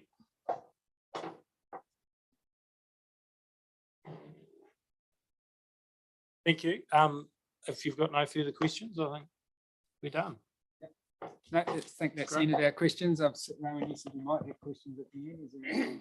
It had nothing to do with height though. Well, you've got them here now, so ask away. I want to know what the basis for the windows to the street rule is. I don't know the background to that. Do you have any more detail on that? I believe that's a residential. Is that what you're speaking to? Yeah, yes, I am. But the windows to the street rule identified in Schedule 3A. What was the background to windows to the street? The background of that being introduced to Schedule 3A? Yeah. Um, What's it trying to achieve? Yeah, I think I can answer that. Or do you want to address it? Well, Brendan? Well, I understand that was introduced, that an earlier version of the MDRS did not have that, and it was introduced to address concerns around urban design. And it's a general principle of urban design that windows facing the street is a good design outcome. That's my understanding of why that was introduced. Oh, so it's just from a purely urban design point of view. There's no kind of like safety and. Yeah, related to that, it is safety and SIPTED or crime prevention through design.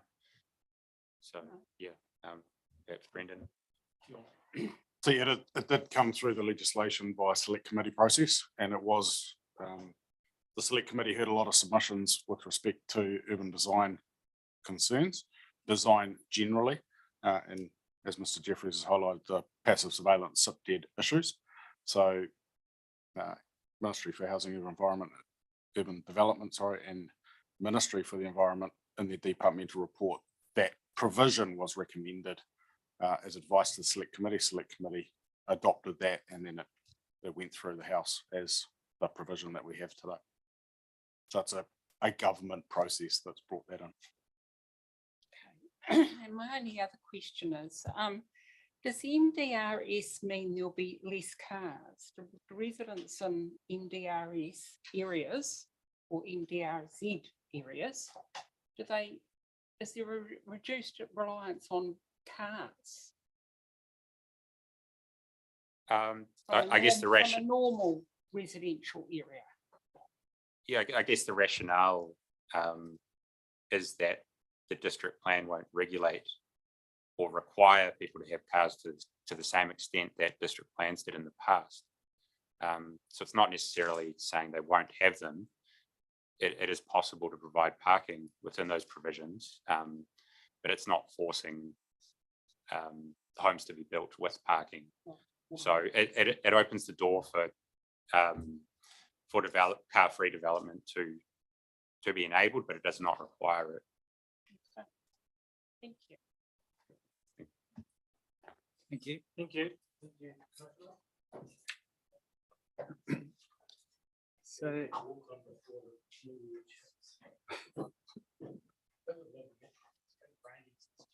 is that right?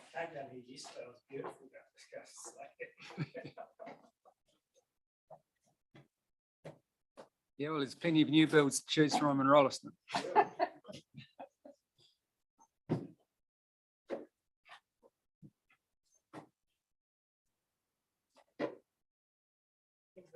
you. So Justine or Heather, the next submitter on my list, but I may be out of date. Sam and Denise Carrick, are they still coming? They did table something. No. Oh, they are too. All right, so let's let them in to the hearing.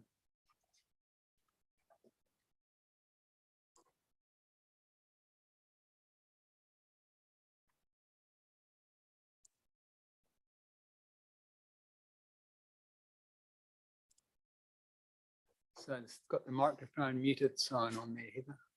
Sam Carrick's name.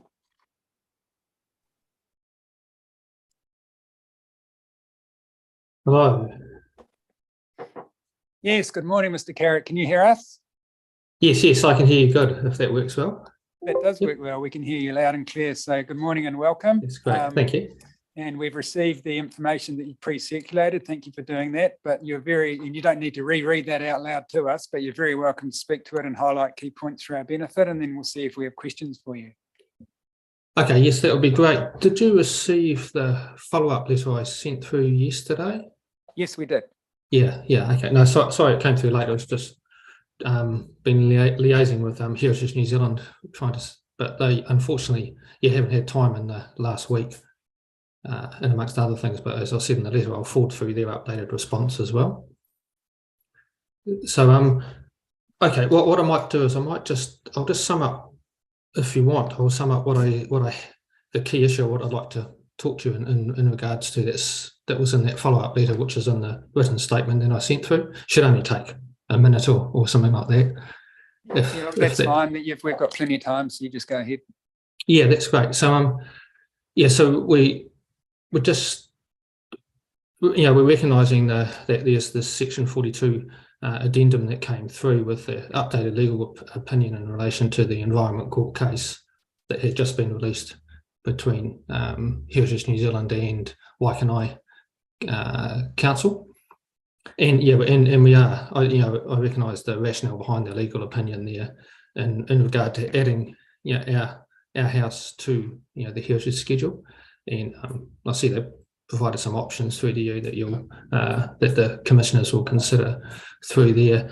So that's and just following up from that, the Selwyn Council have offered other mechanisms by which we could list the house, as clearly it's of high heritage significance to both Selwyn and Heritage New Zealand have previously indicated their support for it being recognised as well, because it's clearly an anomaly in terms of being missed out in terms of its value and high significance. But the key issue that was actually in our written statement that we'd like to raise, it still stands, which I'd just like to run through now, just to reinforce, which, just going back to point 3 in the letter that we sent through to you, the follow-up letter I sent through last night. And this concern is just based around the site-specific assessment by Dr. McEwen, who completed a site-specific independent heritage evaluation for Blacksmith Cottage there in regards, and that's attached as a memo in the section 42 report and in our submission. I think it's appendix 3 in the section 42 report. But the independent assessment done by Dr. McEwen post-dated, and this is the key point, post-dated the assessment she did for Selwyn District Council on overall across the townships when we bought it. So that's important. That was after she'd done that report, and specifically for Blacksmith Cottage, she recommended that consideration be given to how the development on adjacent sections would be. She uses the word might be managed in order to protect the historic values of Blacksmith Cottage, and in her heritage assessment she refers to the original blacksmiths Watson and McPherson, but I'm using the word Blacksmith Cottage. That's the name by which it's known around these areas. But the point that we wanted to raise is that both the section 42 report and then the Heritage New Zealand tabled letter, which is what I've been in contact with them about, both appear to have missed this recommendation and missed this memo, because that's quite important in terms of the original analysis done by Dr. McEwen was that for the properties that she'd looked at that stage, that had looked at that the medium density was not likely to have significant effects on those properties, recognising most of those properties aren't residential properties. They're not really, they're like the church or Ivy Hall at Lincoln University, and whereas there are some properties which have a specifically different location. She did identify one, which is Pioneer Hall. It was also potentially at risk from medium density intensification or adverse effects from it. So that's the key point we'd like to raise, which is still stands there, and what I suppose I'm wanting to raise here or argue, I guess the point is that the Environment Court ruling that just come through doesn't exclude that major issue that we raised in our submission. Which is that both Dr. McKeown and ourselves have identified that there's a risk to the heritage value of Blacksmith Cottage of adverse effects from medium intensification on the adjacent sections under the standard NDRS rules. And our reading is that the Environment Court ruling doesn't exclude the application of a qualifying matter to mitigate those adverse effects, as long as they're limited to making the MDRS less enabling, and that's the key that we were submitting on, is to make them not to prevent, but to make less enabling, which I think is in line with what the Environment Court ruling is saying, and what we're proposing is just to limit the height of the houses next on the adjacent properties. Could still have 3 on a section, but limiting the height through there, and also the design to be sympathetic to the heritage items, to the heritage value. And I suppose in my last point is just raising that we see that as that provision is of equal importance to listing in the heritage schedule. We're still, the reason we bought the house is not for ourselves as such. It's because it's not the greatest economic decision on that sense. It's about protecting that really important heritage for the wider community. And so, but without that kind of protection, the actual listing is essentially starts to become nugatory in terms of the adverse effects of both shading, but also there's building designs next door which aren't sympathetic to it. And they're very rare within the Selwyn townships. When we go through the heritage schedule there across the 3, in Prebbleton there's 3 residential buildings, and in Lincoln there's 3 residential buildings. And Blacksmith Cottage also captures the original commercial development that occurred in terms of being the original site of the first blacksmith, which occurred when the township was first established. And so it's all still there on that sense, but that was the major issue that I was wanting to raise, and just raise through to you that I don't think the Environment Court ruling prevents those kind of provisions being able to put in place, even though that we might have to delay the listing on the heritage schedule through another mechanism and not through the variation 1 hearing, which I think is what the Section 42 report was picking up. So if you wanted to discuss that any further, but that was the key point I was just wanting to raise, and I'm raising with both the council and Heritage New Zealand on that line. All right, thank you very much for that. I'll see if we have any questions for you, Raymond.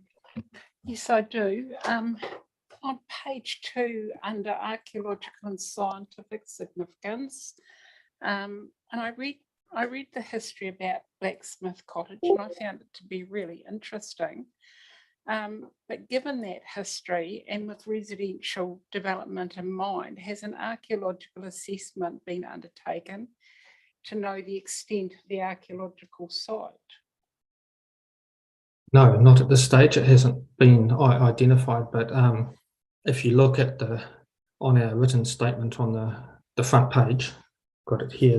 I put in a photo which of the current state of the house, but the previous state of the house, and the blacksmithery extended out beyond the current section. It used to be the sections next door were part of the blacksmithery, I guess, if you could call it. So there was, or certainly the archaeological history exists.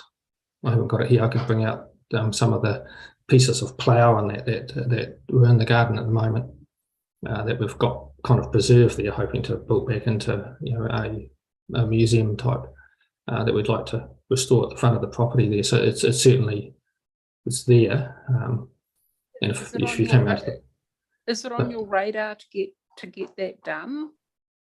That's something we'd like to work through with probably Heritage New Zealand. My understanding is that they're the ones who it falls under their responsibility. So it's something we'd like to work through with them. They're probably the ones who guide it best. Yeah, but yeah, that's, and certainly if we were going to restore the like part of the Black Smithery as a museum on the front of the property that is in the original location. So I'm presuming that there would, that part of that you'd have to take care to, in terms of recovering of when you're putting the foundations down in there, any buried items that are in there. Yeah. But yeah, I don't know if that Thank you. that helps. No, that's Yeah. fine. Thank you. Yeah, and I'm not certain whether also Selwyn District in terms of, I noticed that in their heritage schedule, there isn't much in there about the archaeological sites. So I don't know if they've got a process in place or not. That's, I guess, something we're discovering as well as we go along the process. Great. Thank you, Mr. Carrick. Look, thank you for your statements. I found it interesting and informative, and I don't have any questions. It was very clear. Thank you. Okay, thanks. And it's the same for me, Mr. Carrick. Thank you very much for the information you provided and for expanding on that verbally today, but no questions or clarification from me. Thank you. Okay. So thanks very much for appearing and enjoy the rest of your day.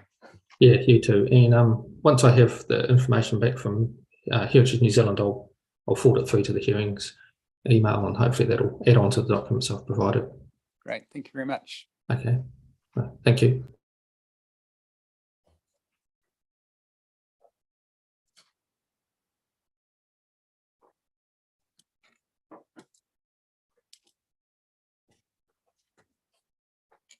So the next submitter on our list is Ag Research Limited. Good morning and welcome.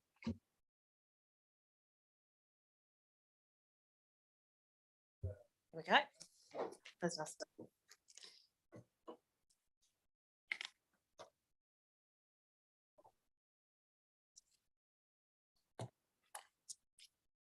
So we have provided legal submissions and evidence in relation to hearings 3 and 4. I wondered if I might just trouble you briefly with this hearing 8 matter while I have you and while I'm here. Just that's the rezonings. Just a question in relation to expert conferencing. The Section 42A report has been released and has recommended that the Ag Research Lincoln site, which is the Lincoln Research Campus, be rezoned in relation to the medium density residential component. And the only questions really it raises are around urban design, some urban design recommendations that Ms. Wolfer has recommended. And also some questions around transport. So the transport expert for the council has some questions around the modelling that's been done. So given that those issues are fairly narrow and are amenable to conferencing, I was intending perhaps to file a memorandum asking that that be directed. Happy for you to do that, but if there's agreement that amongst the parties that they'll conference, I won't need to do a minute. So you'd only need to ask me to direct if the parties are being uncooperative. Okay. Otherwise, just do it and present the joint witness statements if it as and when they're finished.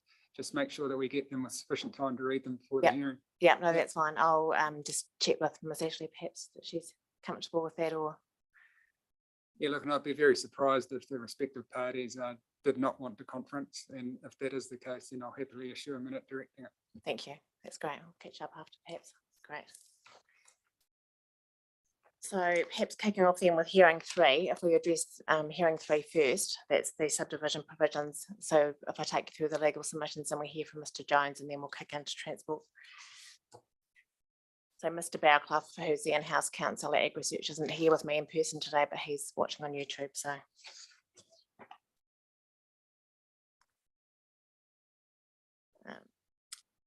So just perhaps for the benefit of Commissioner Willis, who wasn't with us for hearing 1, but the purpose essentially of Ag Research's involvement in the subdivision and transport chapters is to ensure that both the residential and subdivision and transport provisions of the proposed plan do not place unnecessary constraints on the development intended to be enabled by the NDRZ, or constraints which aren't authorised by the IPI process should that Lincoln site be rezoned. Paragraph 1.3 of my submissions, I set out there that Ag Research's concerns in relation to the subdivision provisions in particular relate to the discord between various aspects and requirements of rule sub 1.5 and the related matter of discretion sub matter 12.2 and the legal requirements of Schedule 3A. So the provisions opposed by Ag Research are described in the planning evidence of Mr. Jones. However, and the panel seem to be well aware, the rule is notified essentially makes subdivision in the MDRZ a controlled activity provided it complies with a whole range of requirements. And if it doesn't, it defaults to either restricted discretionary or I think non-complying. So I think I heard your questions and your comments this morning, and you seem to be well aware of the issues there, so I won't take you through that in detail. At paragraph 1.6, I say there that Ag Research have suggested a new controlled activity rule, which I think would address those issues which the current rules have with Schedule 3A. And I note there in paragraph 1.6 that if that new controlled activities rule sought by Ag Research is approved by the panel, then the relief sought by us in relation to those other existing parts of that rule won't be needed.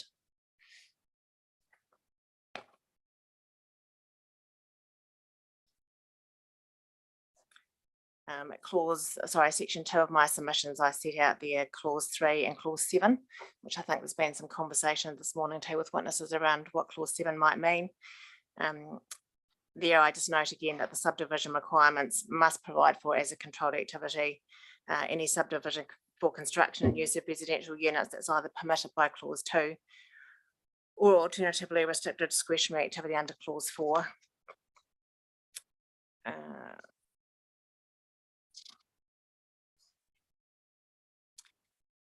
So section 2.7 of my evidence there, I addressed the issues with the size and shape factors, which again, I think have been the subject of some discussion this morning. I note there in paragraph 2.8 of my legal submissions that clause 8 doesn't require consent authorities to impose size and shape standards in all other circumstances.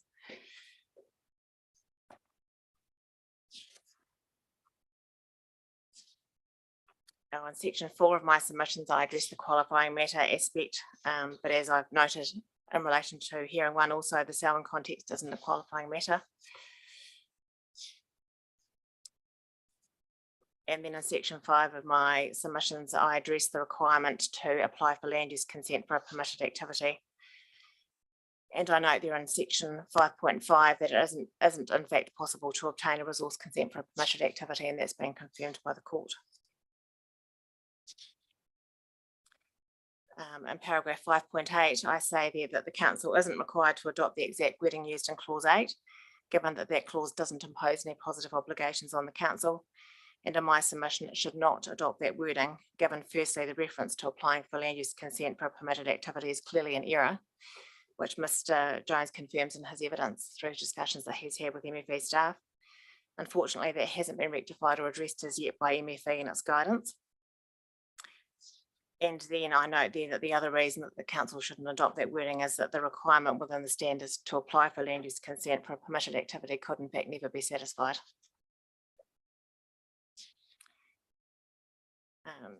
You do have jurisdiction to correct that drafting error, in my opinion, and there is a definite line of case law for that. And in section 5.10 of my legal submissions, I suggest there how that obvious drafting error can be overcome and provide some wording. So essentially those are my legal submissions on the subdivision chapter. So I'm happy to answer questions, otherwise Mr. Jones can briefly speak to his evidence. Thank you for that. I'll see if we have questions on the subdivision matters. Any questions? No, thanks. Andrew? Thank you, Mr. Chairman. Look, I just got a couple of questions. Your paragraph 4.2,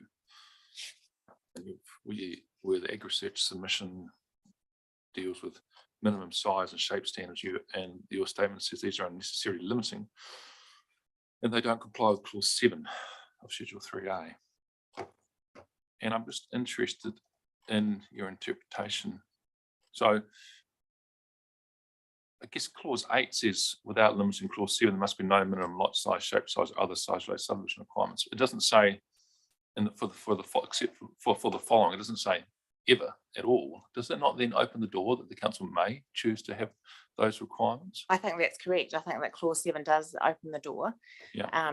But then you would need to be satisfied that those limits or standards are consistent with the level of development permitted under the other clauses. And I think that the true difficulty there is that any shape and size standard doesn't really work as a standard for a controlled activity. Mm. So again, I think there's a fundamental disconnect, unfortunately, between clause 7 and clause 8. And whoever drafted those clauses didn't really understand what a controlled activity is and how those standards work in that context. So is it your understanding that a certificate of compliance is, I guess, a resource consent application or resource consent or land use application? No, it's Okay. not. No, so it's essentially deemed as a resource consent once it's granted, but Yes. it's not the same. It isn't a resource consent. It's deemed Right. as one, but there is a subtle difference there. Okay, so I need to think about that. And again, question in relation to paragraph 4.2. So in relation to clause 8 of the NDRS Schedule 3A, if a land use application is provided at the same time as anticipated under clause 8, are these rules still limiting of the level of development anticipated under the NDRS? You can still do the same amount of development. Is it still limiting if you follow clause 8 pathway? You can, i.e. you apply for consent at the same time, you do what you want, sort of thing. It's not limiting it anymore, is it? But you wouldn't apply for a land use consent for a permitted activity, I think is the key. Okay, supposing you had supporting information, then. Yeah, supporting information. So in that instance, it's not limiting. You could require that. Correct. Yes. Okay, no, thank you.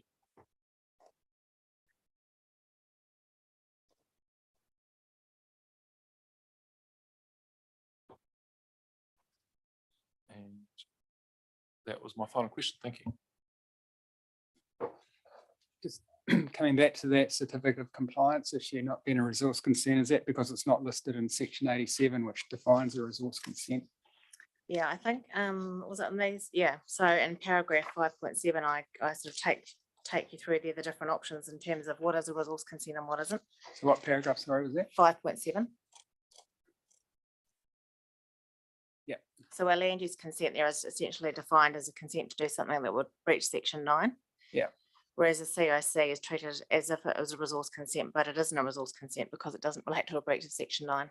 So that's that subtle difference between a section 9, essentially a land use consent, and if you comply with section 9, you can apply for a CIC, but it's not essentially a land use consent as defined. And with the fact that the RMA separately defines certificate of compliance as a certificate granted by a consent authority, would that add weight to that argument, Exactly. I suppose? Yeah. And I think too, there was comment in the 42A report, they weren't that keen on a CIC being needed in every case either because of the amount of cost and burden that would impose. So given that, I think supporting information is another option. Yeah. So I just want to, one other question, and that relates to your para 1.6.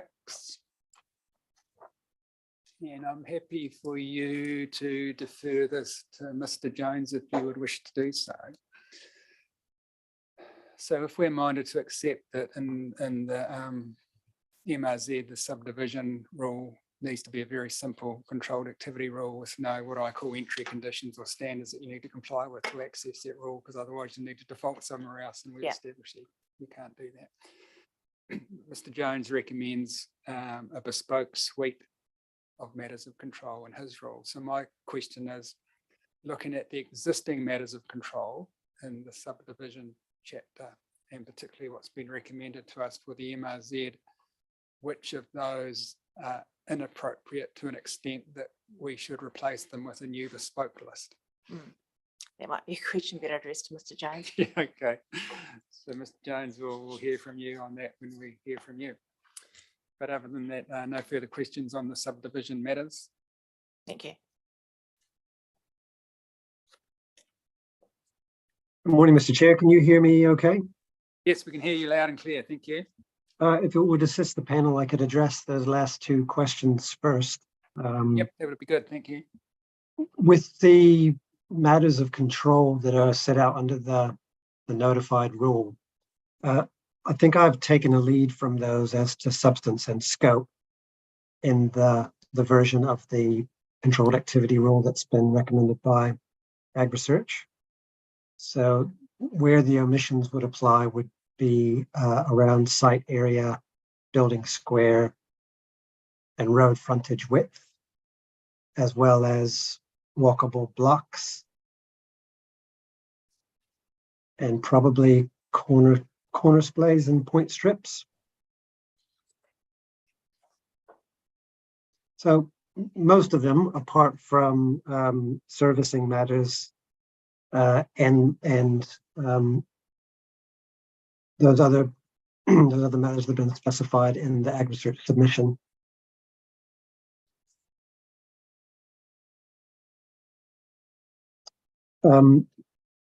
Adding to Ms. Thomas's comments to you as well about the difference between certificate of compliance and resource consent.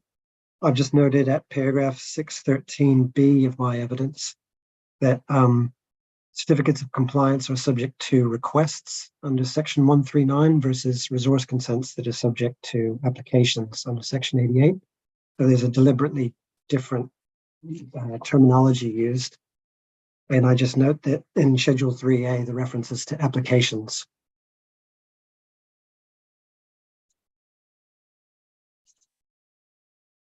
Those comments aside, the structure of the subdivision evidence and the approach I've adopted, it's essentially the same as my residential hearing evidence. And I address three matters which Ms. Thomas has touched on already. At section 4, I address the appropriateness of the controlled activity rule that Ag Research has proposed. And while the reporting officer has preferred the notified version, my view is that the drafting of that rule is not aligned with the schedule's requirements, whereas the notified approach uses a controlled activity status as a starting point. Proposals obviously default to a more stringent category if they fail to meet any one of those requirements, and as has been discussed already, the schedule doesn't contemplate subdivision going beyond controlled activity status in my reading. At sections 5 and 6 of my evidence, I again address the practical issues with proposed subdivision requirements that are related to the discussions we've had. And as Ms. Thomas noted, those bits of my evidence are only relevant if council's preferred rule approach is retained.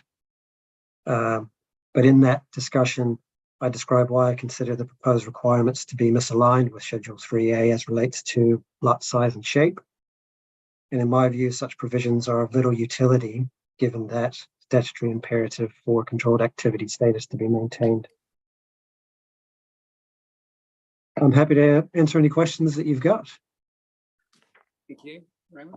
No, I have no questions. Yeah, just a couple. Thank you for your evidence. Your paragraph 5.18, where you state, in your view, the 400 square metre metric applied by the council does not appear to be based on particular reasoning sufficient to justify as a basis for enabling a variety of housing types. And you said basically remove it, I think is what you said. Do you have any view, if the panel was minded to have a figure, do you have a view at all on what it should be? And you may not. No, I do have a view. I thought about that very specific question when I was preparing the Wellington City subdivision chapter for its intensification planning instrument plan that is currently under its own set of hearings. And I, as Ms. Thomas referred to, I consulted with ministry officials who are responsible for working on the MDRS provisions. And what I found in preparing the version of that chapter was that there is no magic bullet. There's so many different typologies of medium density housing that are available, and attendant land tenure arrangements that go with them. And while you might be able to conceive of a lot size and shape factor that is enabling of some, you're inevitably going to be cutting off the enabling pathway for another. And I think the approach that's reflected in the 42A report to try to start with a land tenure arrangement that allows for all of the MDRS to be achieved as a permitted activity, I think that goes further than what Schedule 3A stipulates.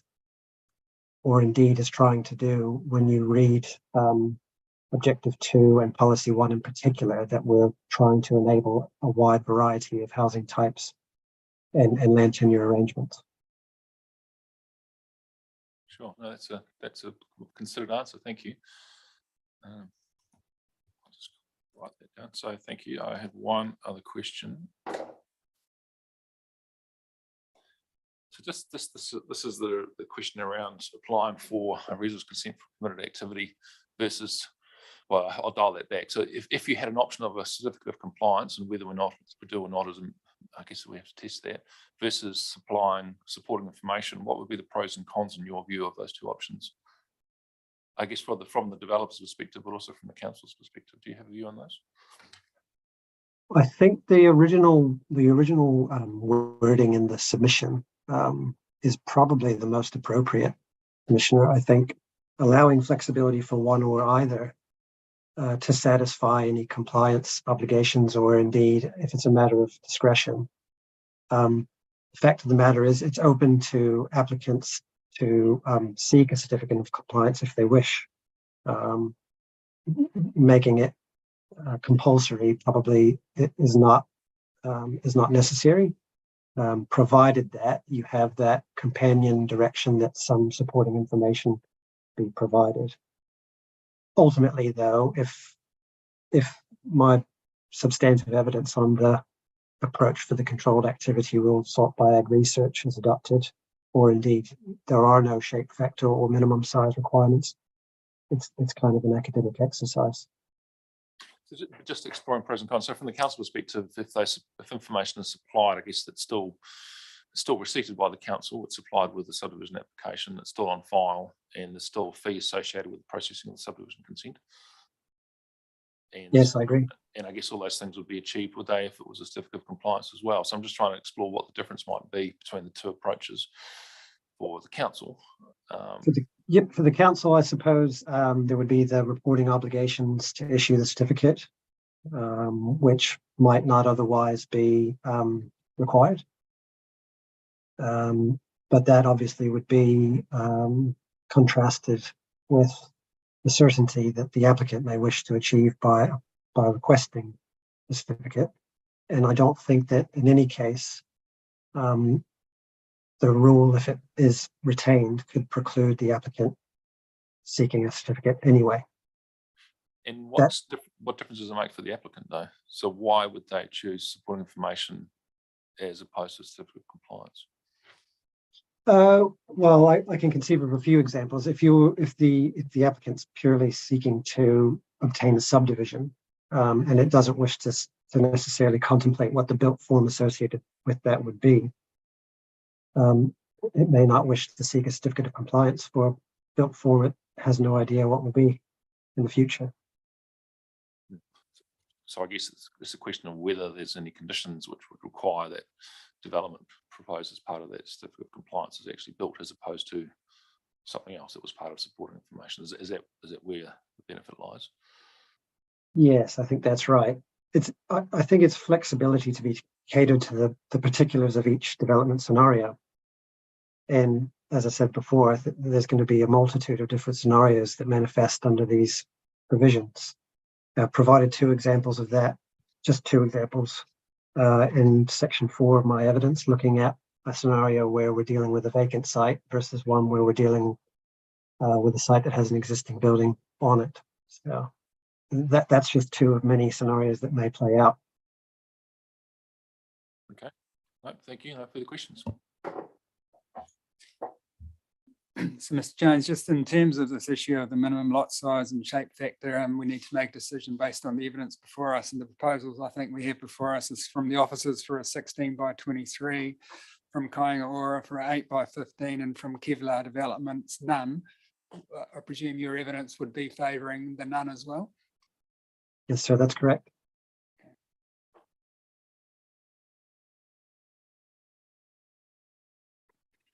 And other than that, no further questions on the subdivision matters, but thank you for your evidence. Thank you.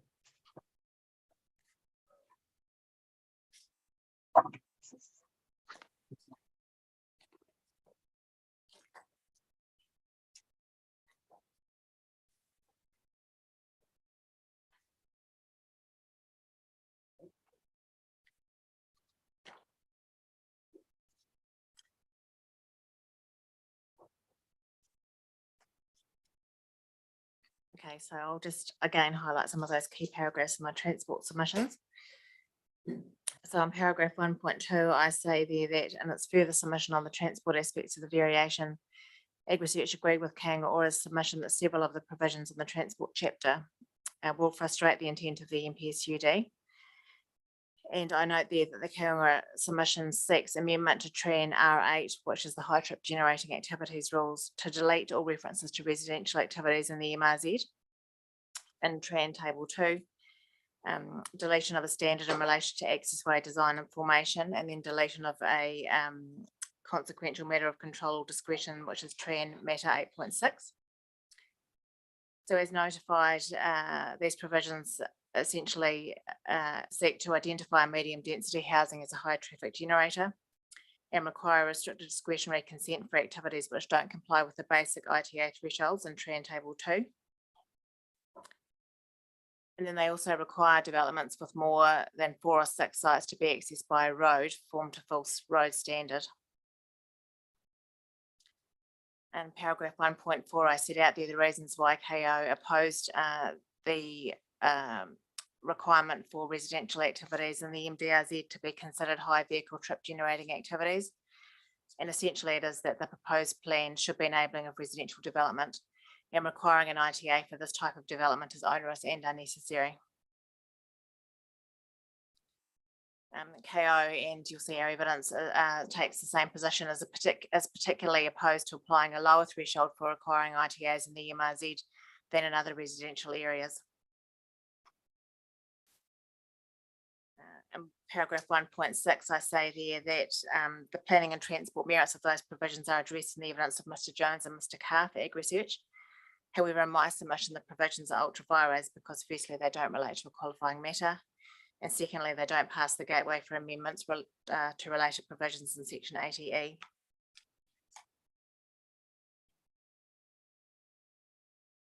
So I address qualifying matters in my legal submissions for hearing 1, but essentially I say that there are no qualifying matters related exceptions for the transport provisions which have been notified.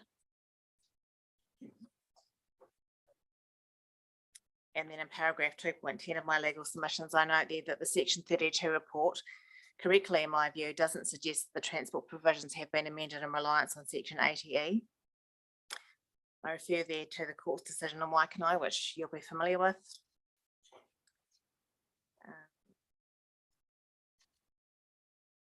And I think the key paragraph really for me is paragraph 2.19, where the section 32 report explicitly acknowledges that the proposed amended provisions contained within the transport chapter will restrict MDRS to some degree. And that's the key reason why I say then that the transport provisions aren't supportive or consequential on under section 80E.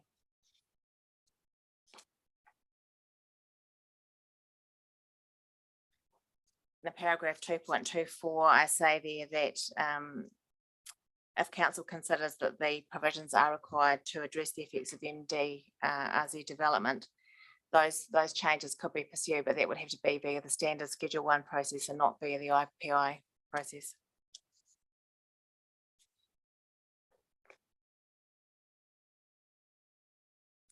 So just one last comment, which isn't in my legal submissions, but Mr. Jones addresses the appropriateness of the proposed provisions at paragraphs 4.18 to 4.22 of his evidence.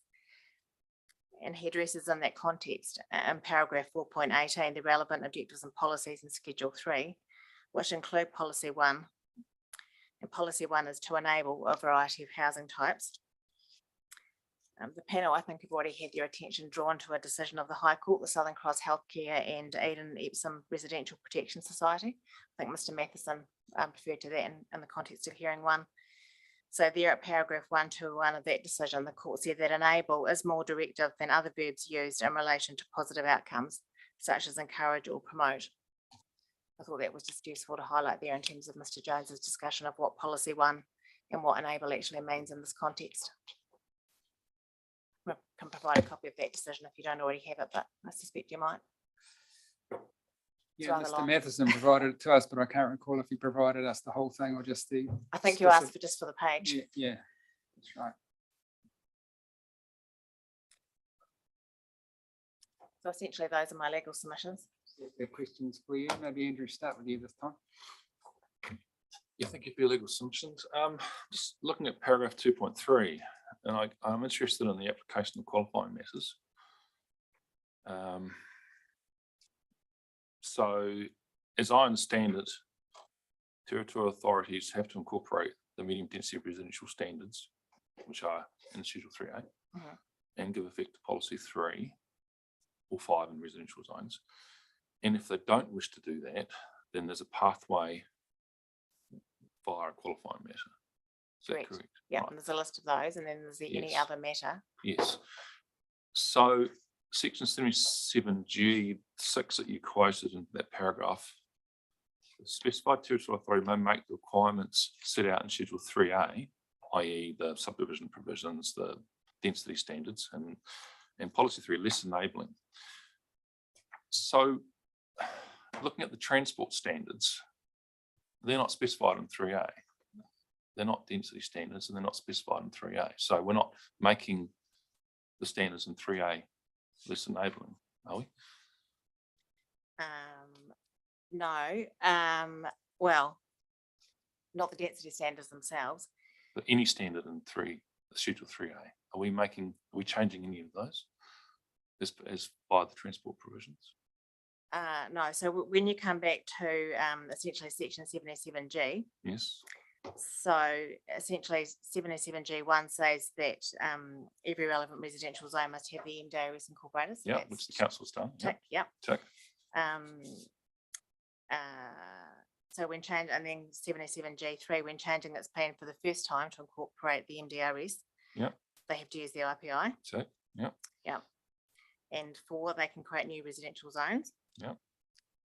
And then, so that this section essentially defines the scope. So under section 77G5, so they must include the obs and poles set out in clause 6. Yep. And then they can include objectives and policies in addition to those to provide for matters of discretion to support the MDRS. The key word there being to support. Yeah. Yeah. That's its changes. Yeah. To support. Yeah. Yeah. And to link to the standards. Mhm. But then ATE imposes some limits there in terms of related changes. Yeah. So consequential or in support of. Yeah. Yeah. So your paragraph 2.3 first basically says it's not these can only be done under a qualifying matter. So is that because you're saying they're not consequential? Well, that's one of the windows through. So one of the options is to go through the qualifying matter route. Okay. And the other option through is potentially under section ATE. So just exploring the first one then. So could they be, if it's not changing the standards and it's not inconsistent with policy 3A, can you even apply a qualifying matter? I think that you can, but there is no evidence that there is one here. Do they need to if you're not changing the standards? If you're not changing the density standards in Schedule 3A and you're giving effect to policy 3, do you need to have a qualifying matter for a rule that could be in the round seen as less enabling, but it's not changing the standards? So your setbacks still apply, your height limits still apply, your recession planes still apply, the outdoor space requirements still apply, all those rules still apply. I think that the key point is that the council's own report acknowledges that the transport provisions will actually restrict MDRs. Well, they may. Well, I think they may restrict development potential under the MDRs. Yeah. Yeah, but that's not what this says here. Section 77G6 says enabling the development. It actually refers to the specific provisions on Schedule 3A. So it may make the requirements set out in Schedule 3A or Policy 3 less enabling. Is a transport rule doing that? It's not changing the heights with density rules, though. I think perhaps the answer lies in section ATE, which is the definition of what an IPI actually is. Yes. So there it says ATE 1A that it must incorporate the MDRs and it must give effect to those policies. So in case of tier 1, such as Selwyn, it's policies 3 and 4. Yep. And then ATE 1B is that it may also amend or include the following provisions. So the first one is financial contributions, which I don't think has been picked up by Selwyn. And then E, B, Roman 3 is the related provisions. So that's a support or a consequential on. So why would a transport rule or a requirement for integrated transport assessment, why would that not be consequential? If you significantly amend density requirements in an area, and you then amend the transport rule commensurate with the anticipated density changes, why would that not be consequential? I think the issue there is that the court's decision on Waikanae says that the ADE provision must be used in very limited circumstances. And if it's less enabling, if the reason for using section 80E, which I don't think the council is actually relying on section 80E, I think there's no justification in terms of how those provisions have been promoted. But the court's decision on Waikanae says that the purpose of the MDRE's changes in the IPI process, as through the IPI, with all the limitations there in terms of there being no rights of appeal and things. Yeah. The court has said there that those provisions are very narrow. So the council can essentially try to then take with one hand, but give away with the other, give with one hand and take away with the other through that process. Right. Okay. Well, seeing if I have another question here.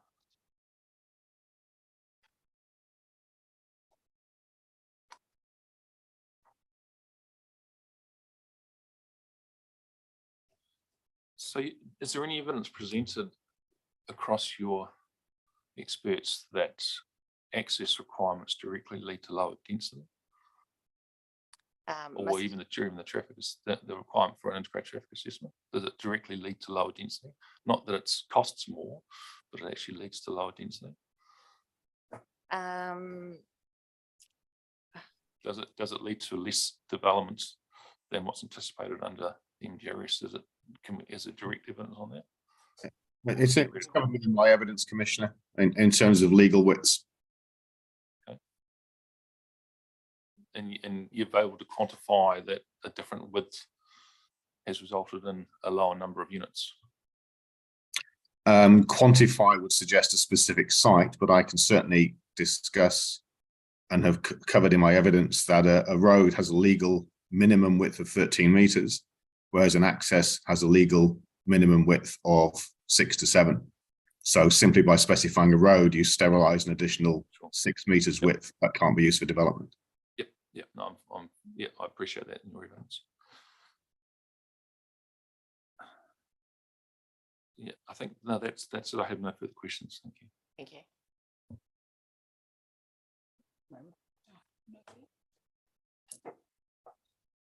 If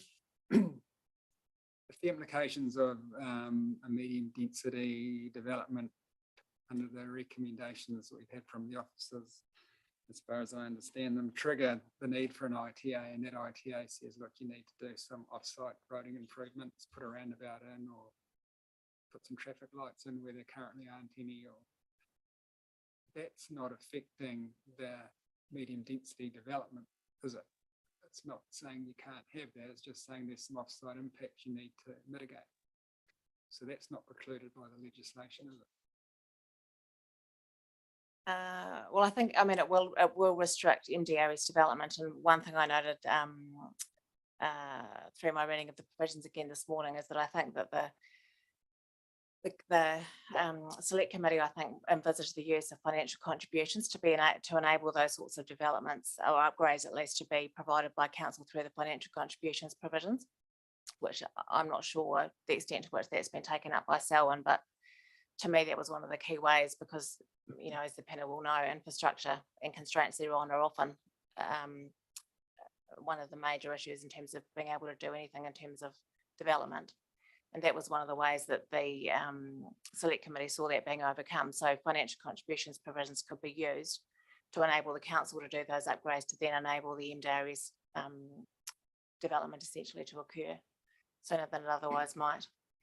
I know it could do that, but that wasn't my question. So I'll ask the question again. If under the provisions recommended to us, an ITA is triggered by medium density development, and if that ITA says an off-site roading improvement is required as a result of the extravehicular traffic that would be an effect of the medium density development, that's not restricting the medium density development, is it? It's just requiring off-site mitigation. So I'm failing to see how that's precluded by the legislation. Is that something I might need to have to think about? Mr. Jones might have a view, however. Well, it's a also. legal matter, so our decisions aren't subject to appeal on merits. If the council accepts their recommendations, appeals are only on legal issues. That's why I've asked you, because I see it as a legal interpretation matter. Can I have a think about that and perhaps file something in writing? I just might listen back to your question just through the hearing. Yep. Okay, thank you. But other than that, no further questions on the transport. Oh, yes, I do. Your para 1-3. Let me just see if I still want to ask that.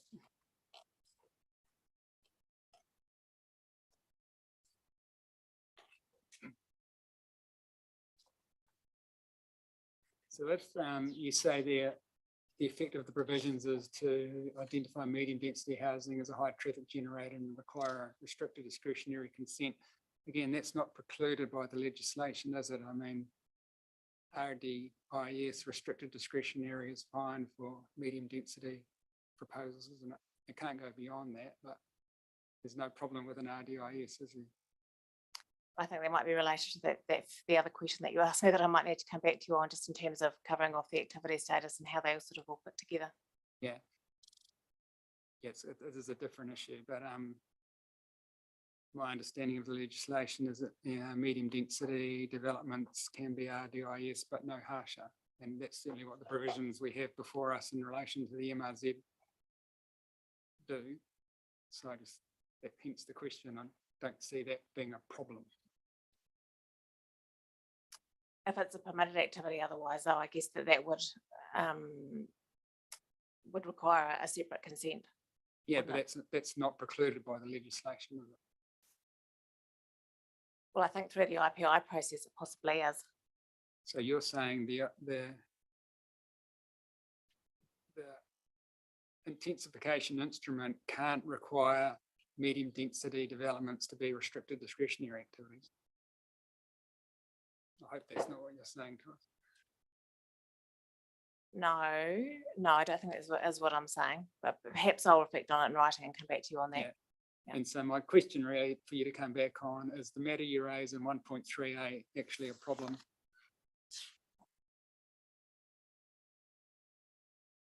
Yep, that's fine. I'll reflect on that and come back to you on Yep, writing. no, thank you for that.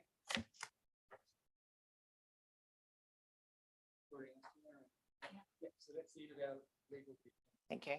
Mr. Carr, perhaps if we hear from you first and then Mr. Jones. Certainly. So I don't have any written summary, but I was just going to skip through my evidence in chief.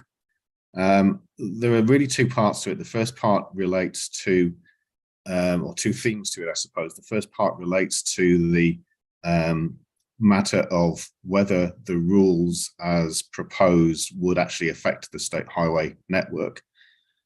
Given that Mr. Jones' advice to me is relating to the qualified matters, that that is what the limitation would be.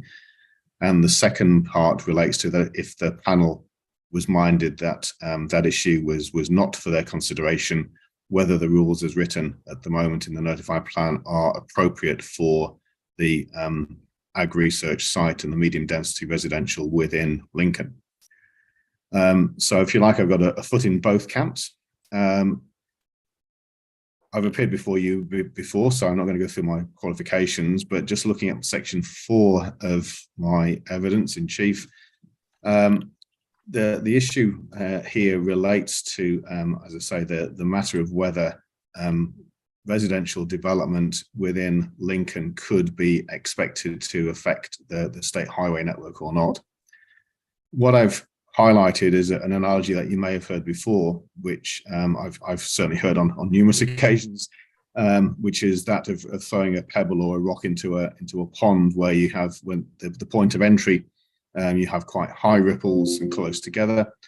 As the distance away from that point of entry increases, you have the ripples which are further apart and they are lower.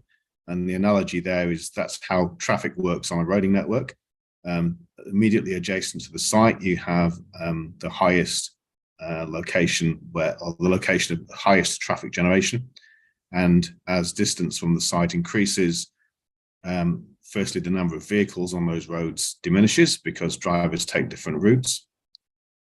And secondly, because drivers travel at different speeds, those vehicles spread out.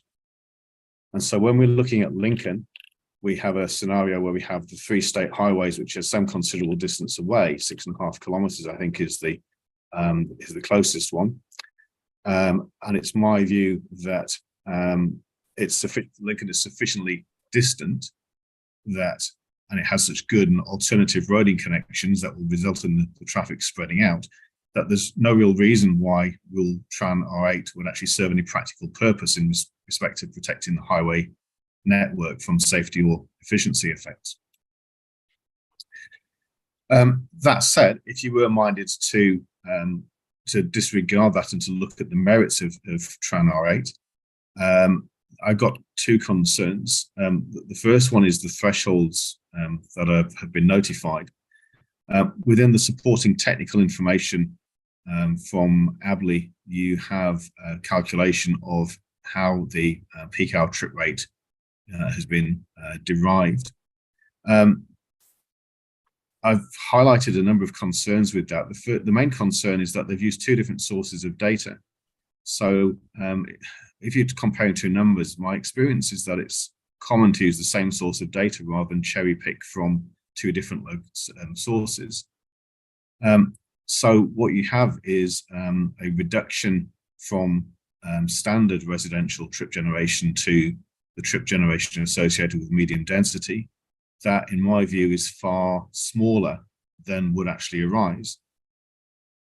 I've set out within my paragraph 5.6 an alternative calculation which is based upon using the same data source, which shows that if you were to apply that approach, you would have a traffic generation rate of 0.6 vehicle movements per unit in the peak hour, rather than the 0.8 that council is proposing. The net effect of that is that the thresholds for when the ITA is required tend to increase. So it's broadly 80 units for a basic ITA and more than 200 units for full ITA. But that said, we've still got this issue of the matter of the state highway.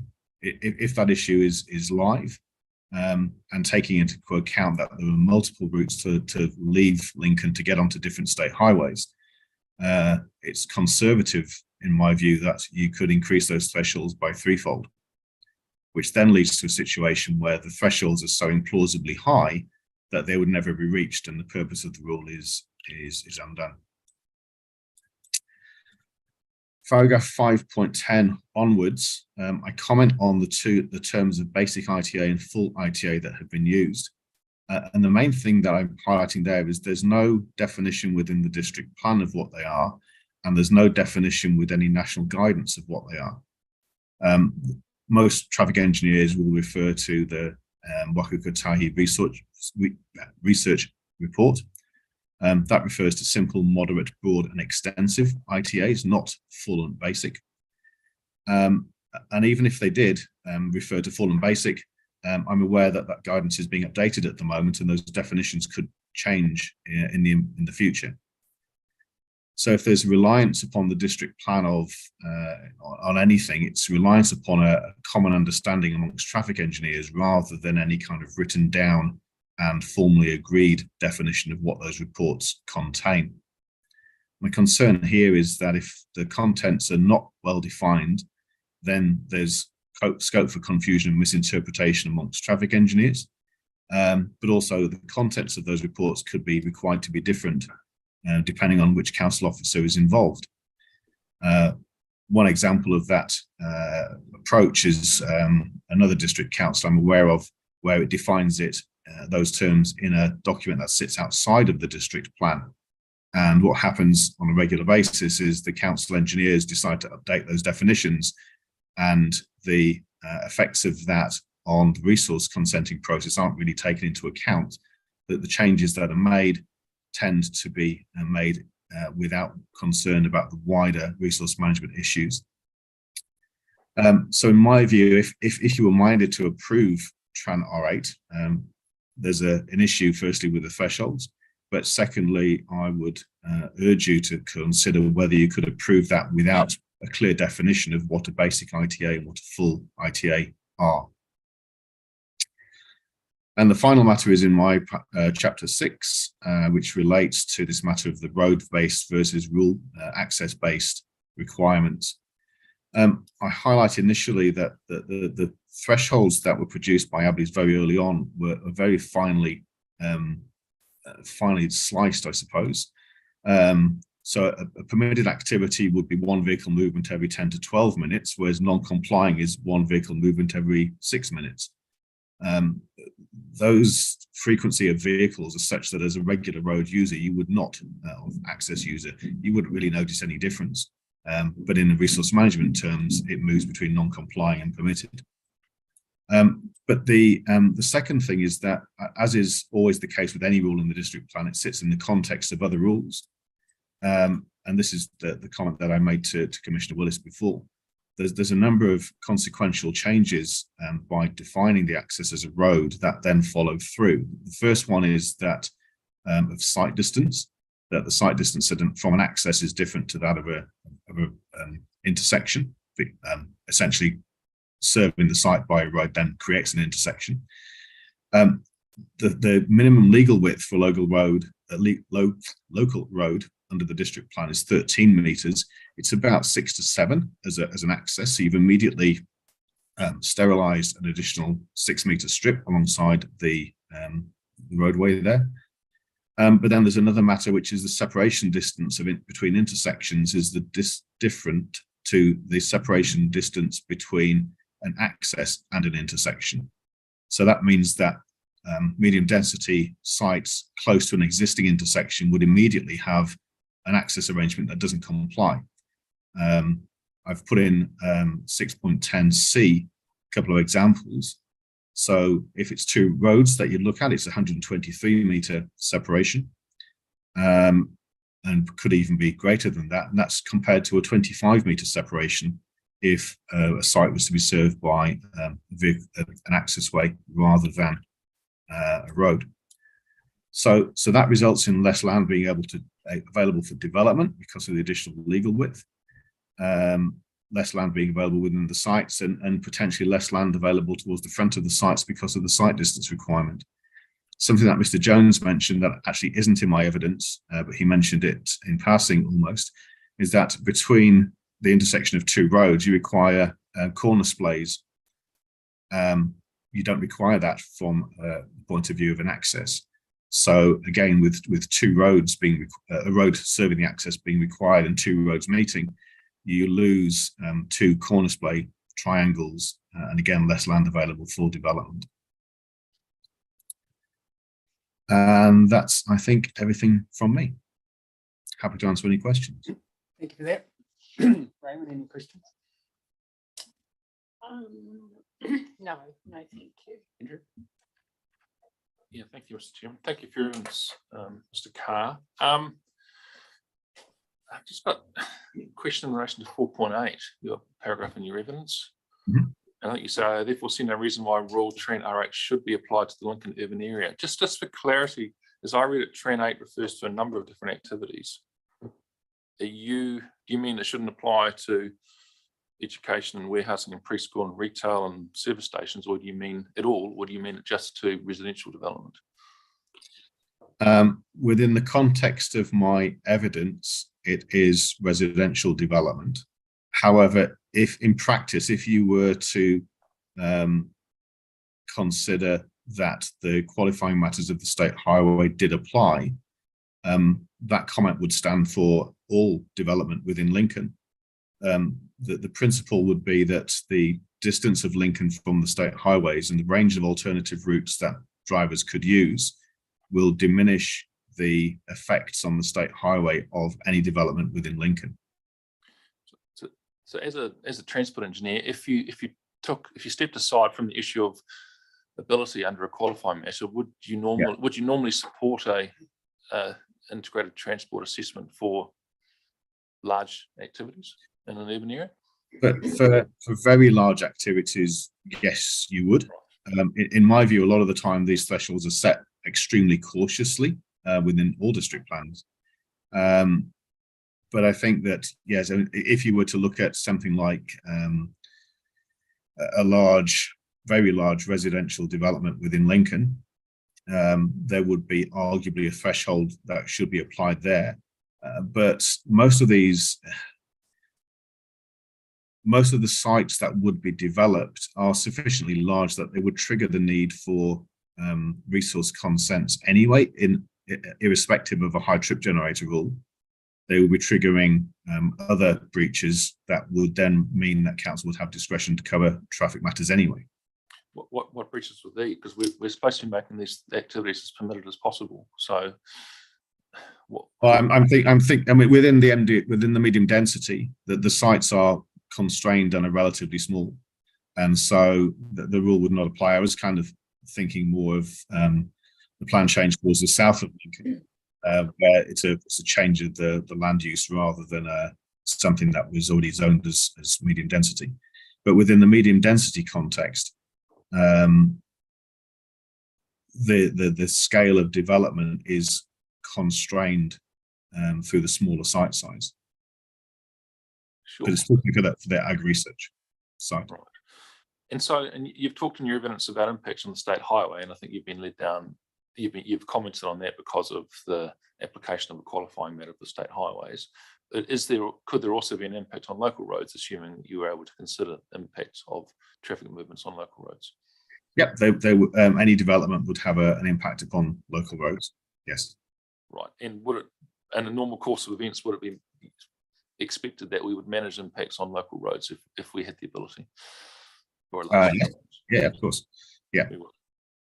Okay, and so you've commented in your evidence about removing, considering the impact on the state highway network versus the local roads. Just interested in how would Tran 8 actually apply? How would you separate out that within the rule? Because you just have to limit it, would you, to limit the assessment to the national road network or highways as opposed to local roads? Is that what you're doing? My understanding is relating to the Section 32 report, where that limitation is put in place, and so that would then usually be translated through to the provisions that are taken through into the proposed district plan that relates to that issue. So you'd then say that you would want an assessment on the state highway network, whereas specifying a basic or a full ITA brings in a lot more information that's required. So, for example, bus patronage or proximity to bus routes, walking linkages, and all those sorts of things, which are not relevant at all to the impact upon a state highway network that's 6.5 kilometres away. Okay, so yes, right. So it appears that a lot of your evidence is based on the application of qualifying matters, and as opposed to what you might normally do in the ordinary course of events for large-scale developments and ITAs. Yeah, thank you for that. So, just interested in your paragraph 5.3, and you've talked about the ABLI report, and it talks about typical traffic generation unit rates, and I think you said one reason given the ABLI report is that they're located so they're accessible by walking, cycling, or public transport to key retail, employment, entertainment destinations, and that's why you'd often have a lower rate for high density development. Is that right? Yeah, you do. Within this, just to make a point that we might end up down a rabbit hole shortly, so I'm trying to avoid that. There's a difference between car ownership and car usage. So people might choose to have a car, but then they don't use it to travel to work. And so the question from the Commissioner a little while ago about traffic generation rates and those sorts of things for medium and high density is different to car ownership in this. Yeah, well, like some interest in those figures are based on, from your paragraph 5.5, on a 20-year-old data from Christchurch. And so based on 20-year-old data from Christchurch, we typically have a lower amount of car movements from high density development. And I guess my question to you is, 20 years ago, in fact, even 10 years ago, in fact, even 5 years ago, we used to have high density development in and around and clustered around local centres, town centres where there were services, pizza shops, hairdressers, and you could actually walk down the road or cycle. If this medium density is now applied everywhere and across an entire town, is that still applicable? that even having that assumption that you would have less movements from a medium density development if it's no longer co-located with the centre? Is that still applicable, that assumption? So I think that the general principle of having a lower traffic generation is applicable. I think when you talk about decoupling with the centre, you have to bear in mind that this rate that has been applied by ABLIS is district-wide rather than just for Lincoln or just for Rolleston. So that's one thing to highlight. But when the Ag Research site is not particularly far from the employment centre of the university, and also it's smack next door to the supermarket, both of which would be likely to reduce the amount of car travel. And also from the town centre of Lincoln, that's within walking and cycling distance. So those matters would all suggest that you do have a lower traffic generation rate within the peak hours, which is when traffic engineers usually look at the network. The morning peak hour is largely dominated by travel to employment and travel to education, and that though so with large employers that are relatively close by, that would suggest that we do have a lower rate, and school travel becomes a whole lot more plausible as well when we have sites like the Ag Research site that is in close proximity to schools in Lincoln. Yeah, I mean, I know that this rule applies across all zones, so not in town, so not just Lincoln. So, and I think my last question is, so basic and full ICA, so the Christchurch City Plan also uses those terms and the same approach, is that right? Yeah, it does, but the Christchurch City has its own independent and separate guide to transportation assessments. Right. And that's where the linkage isn't explicit within the district plan in Christchurch. But that ITA guide in Christchurch was produced at about the same time as the district plan was going through its review. So there is a synergy and there is a connection between them. I think that the expert witness conferencing for the transport chapter there had pretty much every traffic engineer in the city in the same room. And I think everybody understands that's where those terms come from. But it isn't explicit within the Selwyn plan. And it's not necessarily a term that would be used by people that were not Christchurch based or Canterbury based. If you were a Wellington traffic engineer coming to understand what those terms would mean and looking at the Selwyn district plan, you wouldn't see anything there that actually helped define them or helped shape what you would be wanting to provide to the council. Okay, no, thank you for clarifying that. I think it's actually my last question relates to paragraph 6.7 and your discussion around the road versus accessway, I think. And is it common amongst other district plans to limit the number of dwellings accessing off an accessway? I'm going to say yes and no. Yes, there is usually a limit, but councils regularly go beyond that. So if I could use a couple of examples down in Queenstown, if you've ever been into Remarkables Park, Hanley's Farm. So Remarkables Park, large shopping centre with access roads going to it. Hanley's Farm, over 1,000 houses. All those roads are private roads, they're not vested. But the way that the council does it there is simply to say that no matter what the no matter what the provision is, their starting point is their simply code of practice, and that gives more flexibility as to the layout of the access or the layout of the roadway that will be serving the development.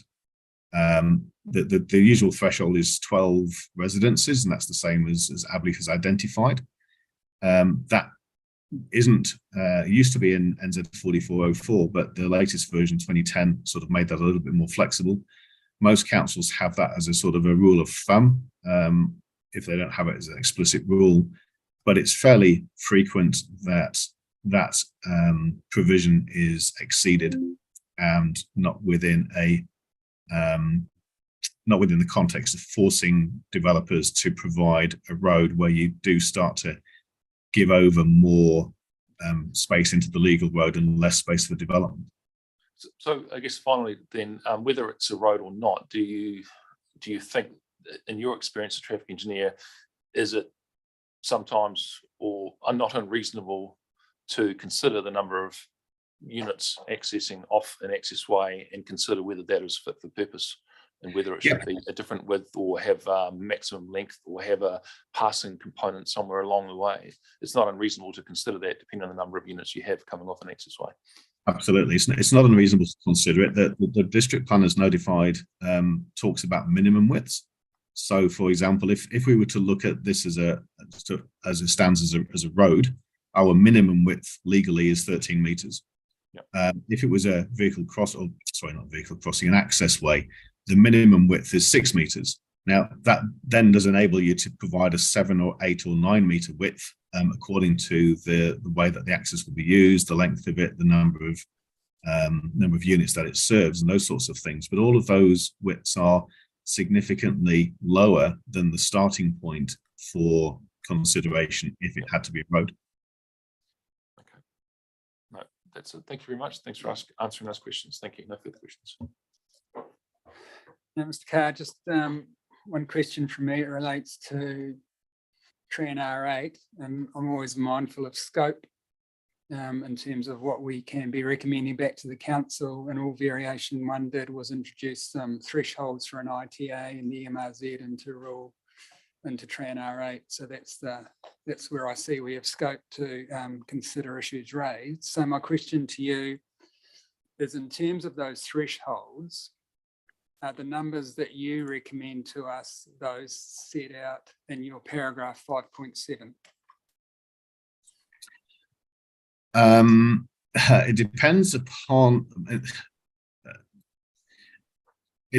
upon your thinking in respect of a number of matters. The first thing is whether you are of the view that the qualifying matter of the state highway is something that should be borne in mind. If you were of the view that the scope of this relates to only the state highways, then my suggestion would be that those numbers in 5.7 are too low because of the matter of vehicles spreading out as they get further afield. The second thing would be that if you were minded that the local roading network could be taken into account through this process, then I would suggest that those numbers probably are the ones that I would be recommending to you. There's different ways of slicing the data. And I'm conscious that it would be possible to produce further data that refines that further. But within the context of my evidence and thinking particularly about the ag research side, then yes, I would go with those thresholds for that I set out in paragraph 5.7, probably rounding the 83 units to 85 or to 80. 83 makes it gives it a false sense of accuracy. Yep. No, thank you for that. You've answered my questions. No further questions for you. Thank you.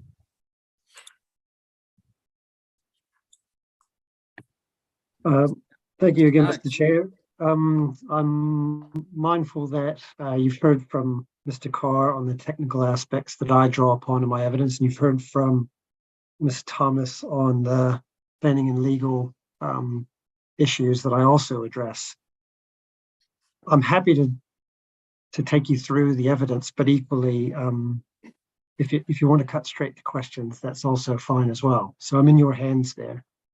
I think, yeah, let's just cut straight to questions if that's okay with you, Raymond. Absolutely. Andrew? Are you providing any evidence that ITA requirements make development disenabling? Just to the extent that Mr. Carr has touched on as to the flow-on effects that you have for the sterilization of land. So insofar as the two rules that we focused on here, the two related requirements, with the access versus roading rule, Mr. Carr set out multiple ways that that would limit development potential, or require greater land to be dedicated to mitigation of transport effects associated with development than it would be to enable the development itself. With the basic versus full ITA requirement, where the rule structure that we currently have in the transport chapter is disenabling, is where we might ultimately end up in a scenario as a restricted discretionary or discretionary activity that the development is declined. And there's obviously scope to do that, but not on the grounds envisaged under Schedule 3A.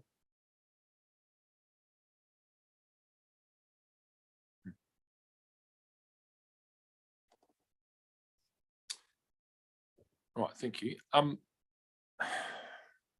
just interested, this is your section, this is my last question, your section 5.6. So just from your impression or interpretation, what is consequential? What's a consequential change? You said that the notified rules are neither supportive of nor consequential on the MDRS. So are you essentially saying that if you allow significantly additional development to occur on a residential site in a residential zone, and then the council seeks to apply some transport rules because of that, you're saying that's not a consequential change?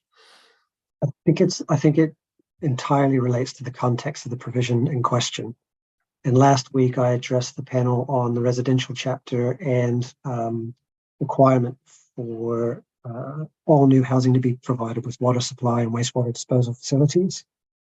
And that's neither a density standard nor, in my view, well, it's not a density standard, and it's supportive of enabling high density housing. It's enabling that housing to be realized and properly provided for. In contrast with for example, the roading versus access standard that we focused on, that's limiting rather than enabling.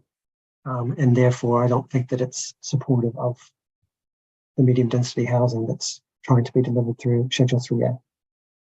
Right, so in your interpretation, anything that could be seen as disenabling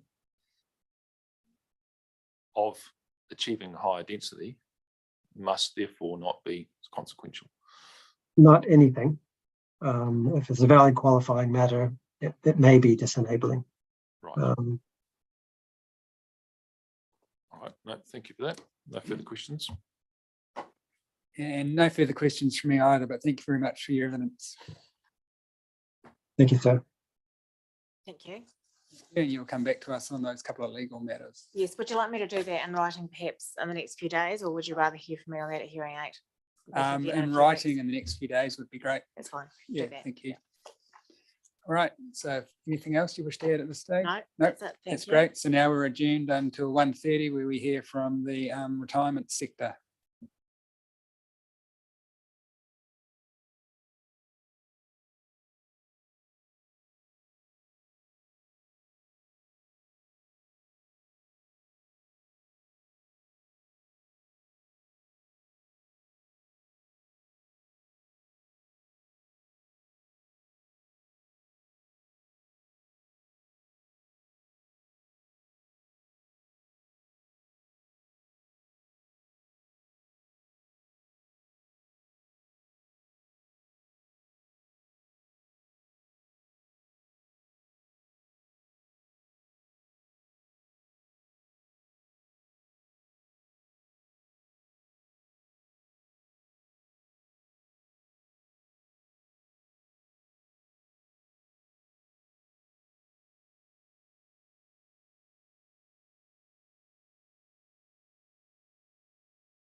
So we live?